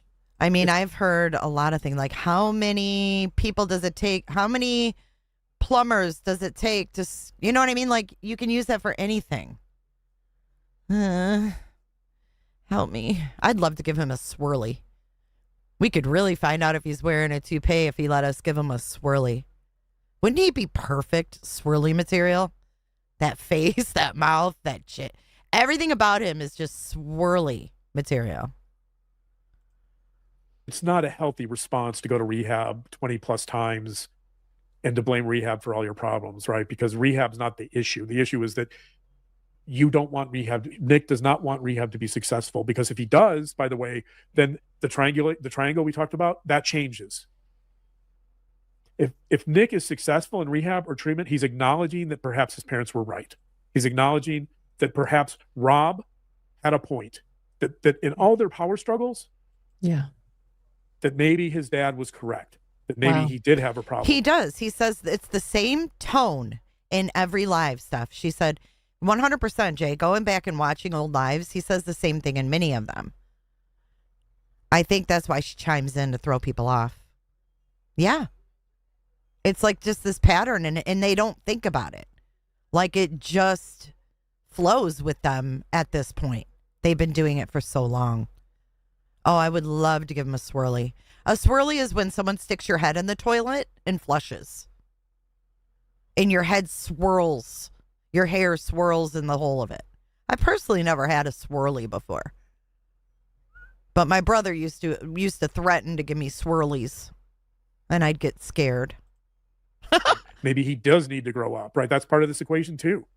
So one of the things shame does is it arrests development. One of the things drug addiction does is it arrests development. When you start using drugs at 15, you're affecting the cerebral cortex. You're affecting the parts of the brain that are responsible for decision-making, problem solving, right? Intimacy, right? You are affecting your development in every possible way. And that's true of shame too, because with shame, you're less, as we talked about, you're less likely to take risks because you don't want to fail. This fear of failure just drives everything. Garth. Hey, Garth, thanks for the reminder. Garth says you have no toilet, Jay. You're so right. And so you get a failure to launch. I'm the youngest of 6. I've been threatened with swirlies, but never got one. Launch. As a matter of fact, I'm going to read a quote now that we're talking about this. This is a friend of the family that knew Nick since childhood. I believe this is from the Daily Mail. Female. She said she's known the family since childhood. She said, quote, Nick was always uncomfortable with his status as a nepotism. Nick was, quote, Nick was always uncomfortable with his status as a nepo baby and couldn't seem to shake feelings of shame that he was somehow breaking a legacy set by his more brilliant and accomplished father and grandfather. She goes on, my sense was that he knew he failed to launch and he hated himself for it, she said. Quote, Nick came from one of the best, warmest, most loving families I know, but maybe all the love in the world couldn't fix what he was going through, unquote. Yeah. Wow. Interesting. I mean, she nailed it. And she's known I was Nick just going to say that. She nailed it. Absolutely nailed it. Absolutely nailed it. Failure to launch. But again, I think in thinking about this issue, it's too simple just to point the finger at Nick, because the story really begins with Rob and his struggles with his dad and his unresolved shame and issues that he still struggles with. And as a matter of fact, I think Rob, in looking at some of the interviews with Carl and Rob, by the way, I mean, Rob comes off as warmer, kinder, more empathic. The problem with Rob and his shame, assuming he has it, which I think he does, but is that he's a lot more conflicted. We need to put him on the blue orbit so he has a little fun, because he ain't seen his worm in so long. Maybe the space launch will do it for him. Release some of his fucking anger. God. His dad. He's a lot more conflicted, and because of that, he's conflicted about how to deal with Nick. He's conflicted about proper parenting practices. In fact, there's a quote where Rob basically says, I'll read it in a second, but because he's so conflicted, he exerts inconsistent authority and inconsistent parenting practices. And that shows up with Nick, right? That's how Nick gets triangulated between his dad, who's like overly disciplinarian, and his mother, who's more of the kind of enabler, right?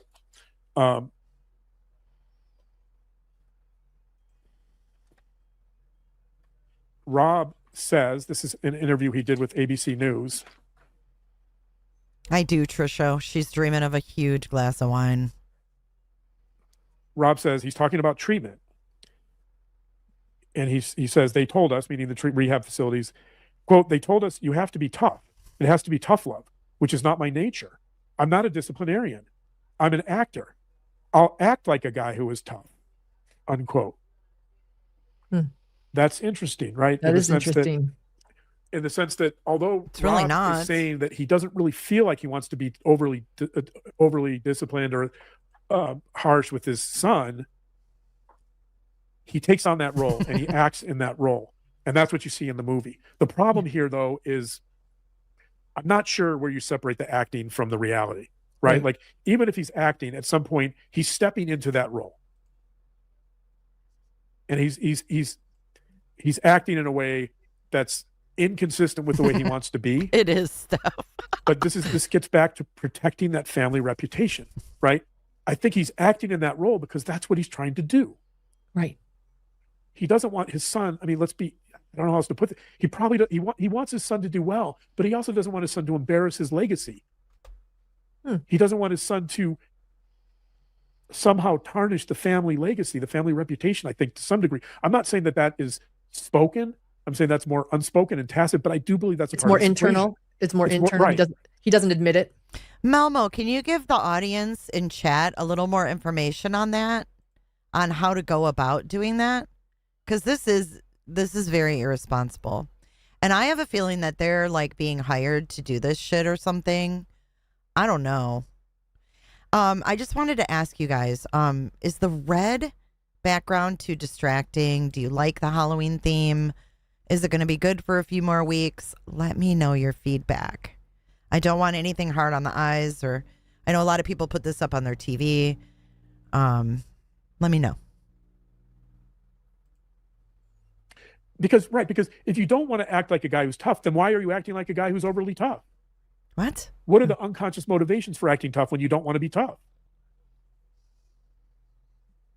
Some of it is because he wants to get Nick in line so he doesn't embarrass the family. Maybe, yeah. Or I mean, hopes it could help his son. I don't know. Well, yeah, that too. I mean, yeah. If you can't enable addiction forever. I mean, as you say, he's conflicted. I don't know. I think I'd be conflicted. Did I say Halloween? Did I say Halloween? I don't know why I said Halloween. I meant Valentine's. I'd be conflicted as a parent. I agree. Is it tough love that my child needs? Or is it just absolute unconditional love? I don't know. I'd be very conflicted. I did mean Valentine's too. I wouldn't know what was right. It's time to get up. Yeah, there's no easy answers here. I think I just want to point out, however, that this is way more complex than just Nick having schizophrenia. Like, the narrative that the defense is going to want you to believe is that Nick changed Nick was in a conservatorship, diagnosed with schizophrenia or schizoaffective in 2020. That he went off his meds for a period of time. He became super agitated and he acted out and murdered his parents. That's what they're going to argue, and that he didn't understand the consequences of his actions. Therefore, he should be found not guilty by reason of insanity. Right? I mean, that's not what happened here. That's not the story of Nick Reiner. The story of Nick Reiner is way more complicated. And and as I said, yeah, and I don't think he was shaming the family. I mean, they made a movie about the shit. Goes back generations. You wonder. Nice, Cindy. Is this a different family? If Rob Reiner's father's not rich and famous, do we see a different version of his relationship with Nick? I mean, almost certainly. Right? Thanks, Harley. I mean, maybe it could be worse too. Maybe he's not as kind as he. Right? Maybe he's not as kind in that scenario. Just getting back, I want to finish with a few thoughts on Rob and Nick's relationship, and sort of the dynamic that I think is driving a lot of this. there's something in family systems therapy called symmetrical escalation. And symmetrical escalation is basically occurs when two parties refuse to back down. Yes, McCossie can be our McSpunky. Yes, McCossie, you have to be here every day. What happens is both parties amplify each other's behaviors. There's the rules tend to get stricter. Defiance to those rules gets bolder. And oftentimes, so you have two parties essentially that won't back down. Both parties want to be dominant.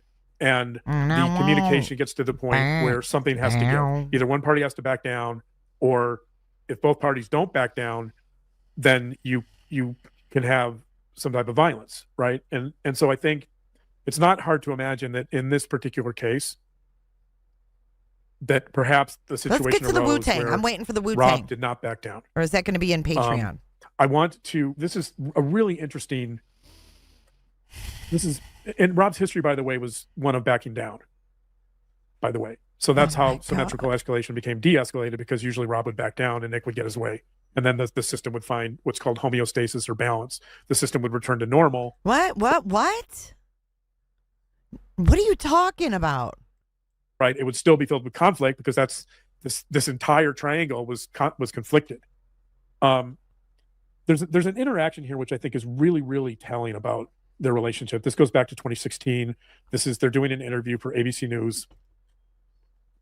You can't talk. Rob tells the story about how Being Charlie started out as a comedy, and then it became a comedy drama, until Rob discussed it with Nick and said, quote, "This subject really could go a lot deeper." Rob went on. He said, "I thought it was funny, but it lacked depth." Right? God. Wow. And so Rob made it clear that if Rob was going to jump into this process, so we talked about this a little earlier, I think the movie became therapeutic of sorts, that Rob specifically triangulates this movie project to try to solve Nick's problems. He hopes he can resolve some of these issues by.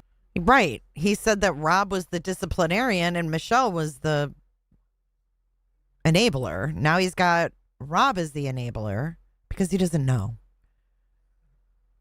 His notes contradict each other. Bringing his kid on to a project, talking about it, right? He said it was cathartic. Obviously, absolutely, it ended up not being cathartic.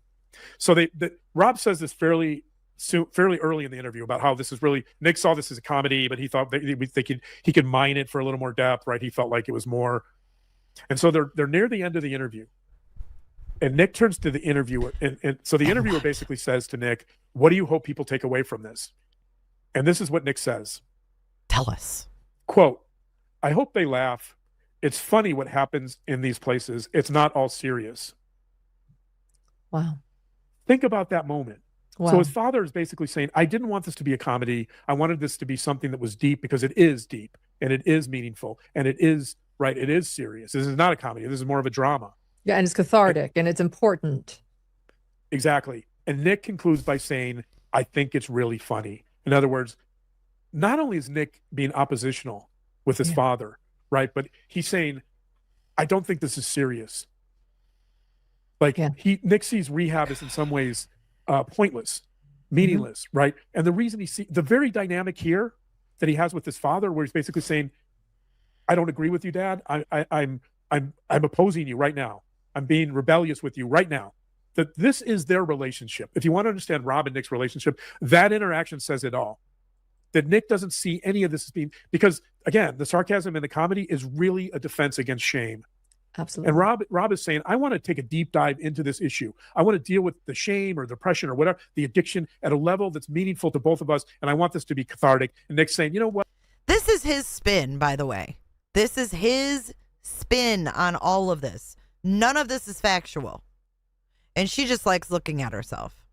You just wasted your time. This is really just funny, right? That's how I see life. I don't take life seriously, right? I don't approach things without some sense of anger and resentment, I guess. I mean, he's not saying that, but I think this is a really interesting moment between them, because it really speaks to all the dynamics going on in this family and all the dynamics between Rob and Nick, and also a version of symmetrical escalation, right? If if Rob comes back and says, no, we did this project because I wanted to help you and I wanted to tell your story and I thought it would be cathartic. Now we're in symmetrical escalation. Because more than likely, Nick's going to come back and say, no, it's a comedy, right? Somebody's going to lose that battle. Yeah. At the end of the day, unfortunately, obviously, Rob lost the battle, right? I mean, symmetrical escalation oftentimes or wow. Yeah. At the end of the day, unfortunately, obviously, Rob lost the battle, right?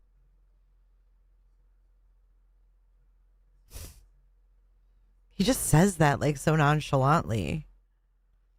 Did you guys hear that the crime scene was so horrific?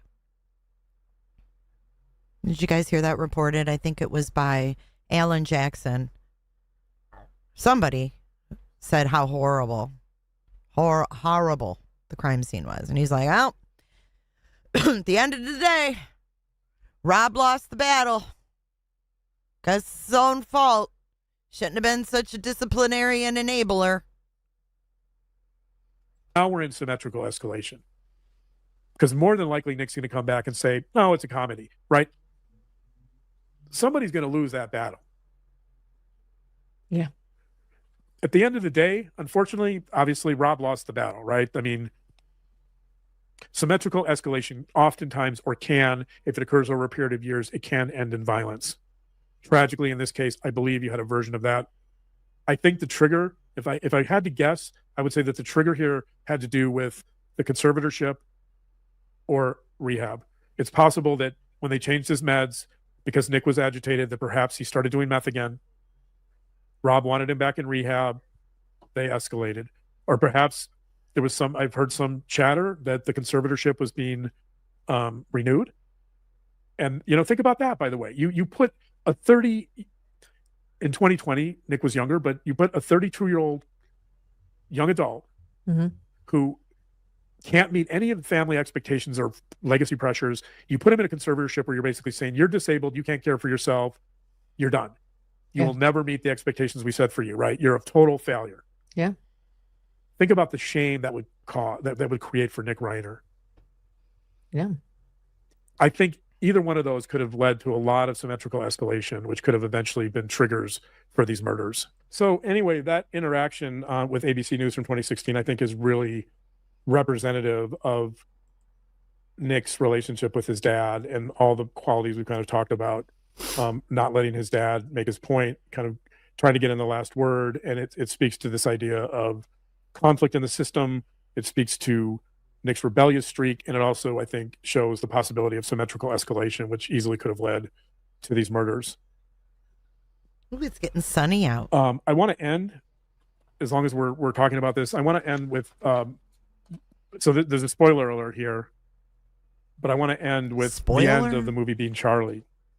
And because I think it's really indicative of everything.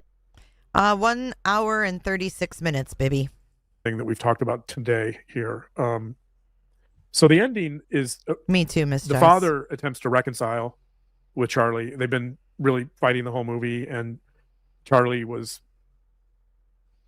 He says spoiler alert, but he just got done telling us the entire movie and basically saying it was their lives. And now he's like, spoiler alert. Acting rebellious for most of the movie, angry, certainly. And at the end, the father gives him a hug and he tells him that he loves him. And Charlie takes that in and he moves away from his father. And his response to his father telling him that he loves him is, quote, "I don't hate you." So Charlie in this movie is incapable of telling his father he loves him. She's cold. And I think that really summarizes everything we've talked about. I think that's driven by this shame. I think it's driven by this legacy pressure. I think that anger and rage really become the only languages that allow Nick to connect to his father and probably to his family. And I think also that through all these triangulations and through this process of the multi-generational transmission of shame and depression and anxiety, I think that crisis becomes kind of the glue that holds this family together. And I think that's why Nick really doesn't want to accept help, and Nick really doesn't want to resolve any of these issues. It's why Nick rebels against treatment. It's because I think he really needs this conflict and these crises to feel some sense of intimacy and to feel some sense of connection to this family in the only way that he knows how to do it. God, you are reaching. Vulnerable. Yeah. Weird. This made me realize too that the decades-long issue that Rob Reiner had with his father not being proud of him, not being able to say I love you to him. I wonder if it was fully his father. Maybe it was his son too, that he was actually trying to process, because it sounds like Rob was trying to resolve that through loving his children and being a better dad than his dad was to him. And yet his own son wouldn't return that to him. And maybe what he was really trying to process there was actually his son not being able to love him too, and trying so desperately to connect to his son. I mean, the pictures of them are awkward. You know, Rob is trying to be affectionate and Nick is not connecting. Okay, so you remember what she said earlier? How, all the pictures, there's so much distance between them. No, clearly Nick is ill. He's very ill. Yeah. And to have that be the last line in a movie about them, you know, not about them, but representing them, I don't hate you, is sort of, to me. Look at all that space between them, Lauren. Look at all that space. A way that Rob's trying to attempt to get his son too to say, I love you, Dad. Yeah. So maybe it started with Carl, but maybe now we're back at Carl. Well, maybe it started at Carl, but maybe it was Harry. Oh my God. It transitioned to and ended with Nick, and he continued to use Carl. And maybe he could have resolved that earlier, decades ago, had his son loved him. Shut up. Yeah, I mean, I think there's so much going on there. I think part of the issue is that Nick does not want to experience love, or he's not willing to receive love. What? Nick does not want to experience love, and he's not willing to receive love.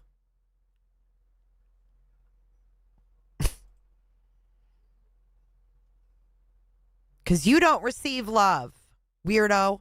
Look at him. She's like, oof. She's like backed up. She's like backed up against the wall, like, ooh. We're not even in the same house and you're scaring me.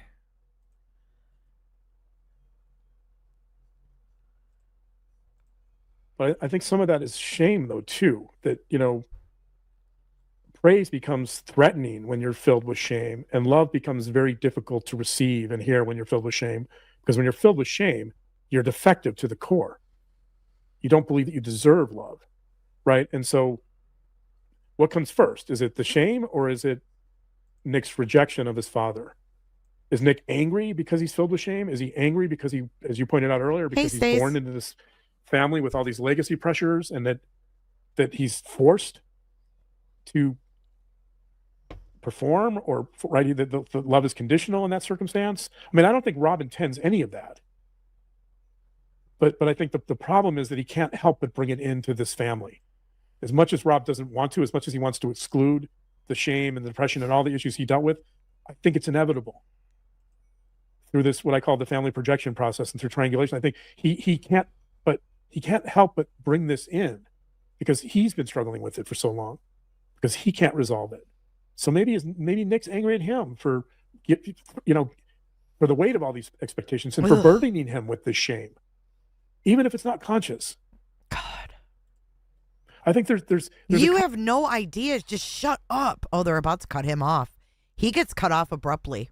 Complicated dance like. here. I mean, yeah, clearly there's only 3 minutes left, y'all. At some point, this is about Nick rejecting his father, and sort of like the comedy drama issue, not giving his father the satisfaction of saying, yeah, this is serious, this is a drama, Dad, I understood why you did it to help with the catharsis. Hey, Hawkeye. Yeah. Hold your head up. Hold your head Well, thank you high. for helping break that down. Oh, It's a thank you. tragedy. Yeah, Any such advice? a tragedy. Any 'Cause I feel more advice? helpless than ever listening to this. Is there What? anything? You feel more hopeless than ever listening to this. Why? Advice? Advice on what? What are they talking about? This is insanity.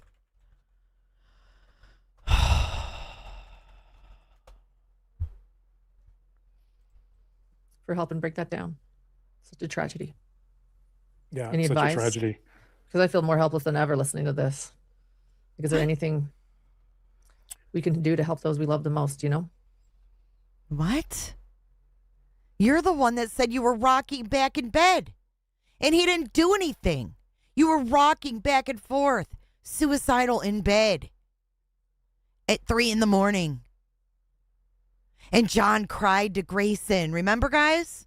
John pulled Grayson aside according to her declaration.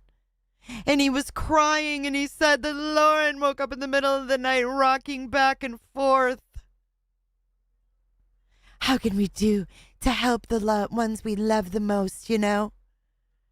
Get offline, get your kid out of the fucking closet, and be a mother, for starters. Look at him. He's like, are you for real? You feel helpless?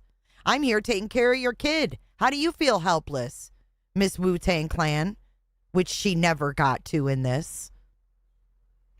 Reese Cup, I agree. This whole thing was hurtful and unhealthy. Shame on you, LM. Yeah, Any such advice? a tragedy. Because I feel more helpless than ever listening to this. Is there anything we can do to help those we love the most, you know? Right. How do you... And ourselves as well. How do you get out of generational patterns? I don't know. Maybe that's another show. Yeah, it is another show. Generational patterns of theft, fraud, and RICO charges is going to be our next episode on Hidden True Crime. How do you get out of those patterns, Lauren? I don't know. John can't save you at this point. Are you a doe?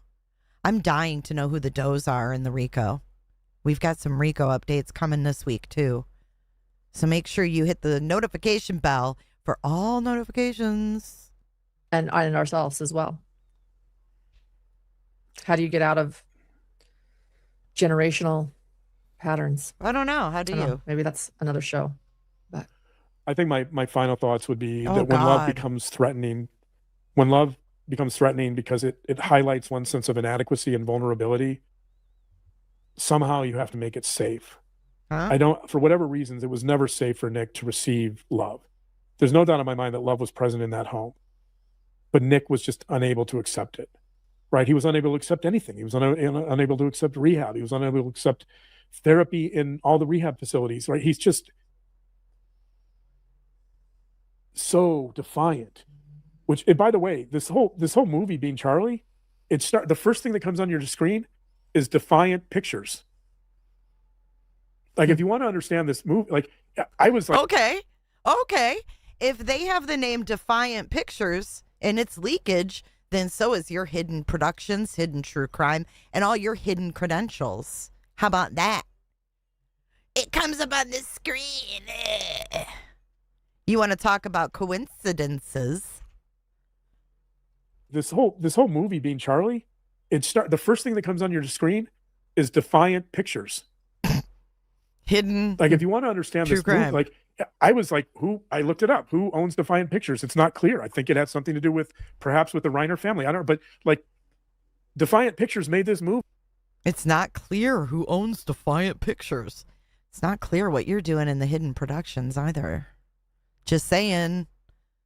Tell us about Hidden Productions. Because they're actually a production company who made a movie. You, sir, Mr. Matthias, Harry Matthias, you don't have a production company as far as I know.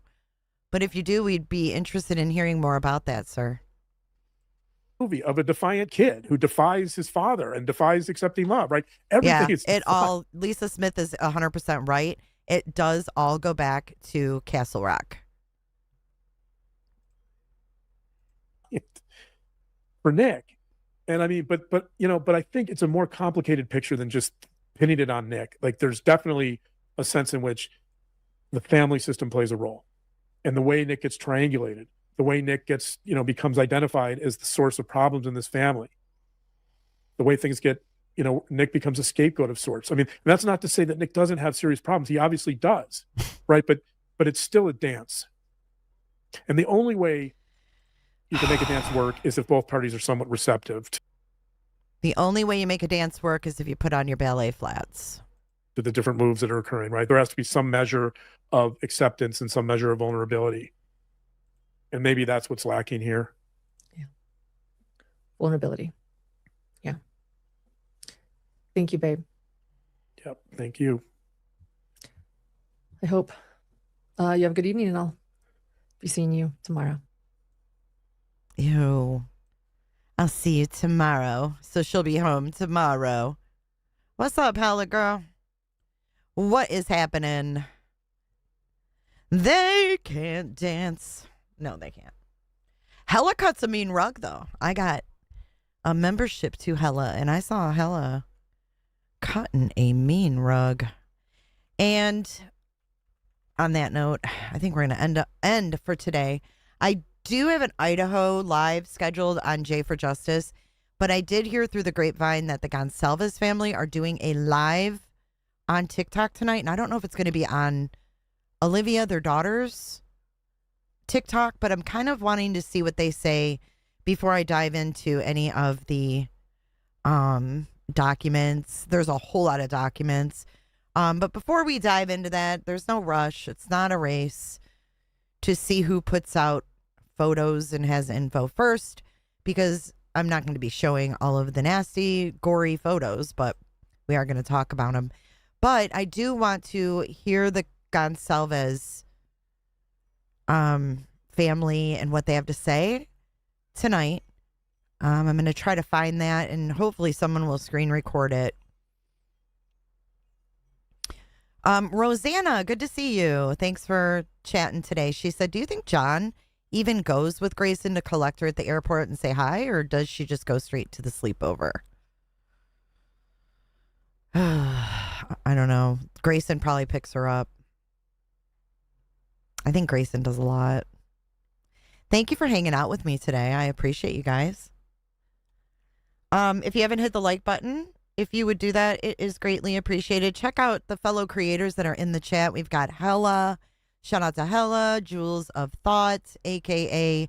Jot Talk, True Crime and Other Stuff. Who else do we got in here that is a creator? Shout out to our creator friends.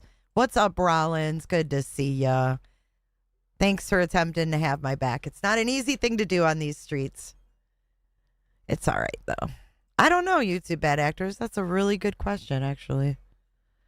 But are you guys ready to hop your little cooter asses in the Cooter DeVille? And I'm going to transport you over to my live stream for tomorrow. And thank you again to Stephanie for sharing everything that she's shared to this point.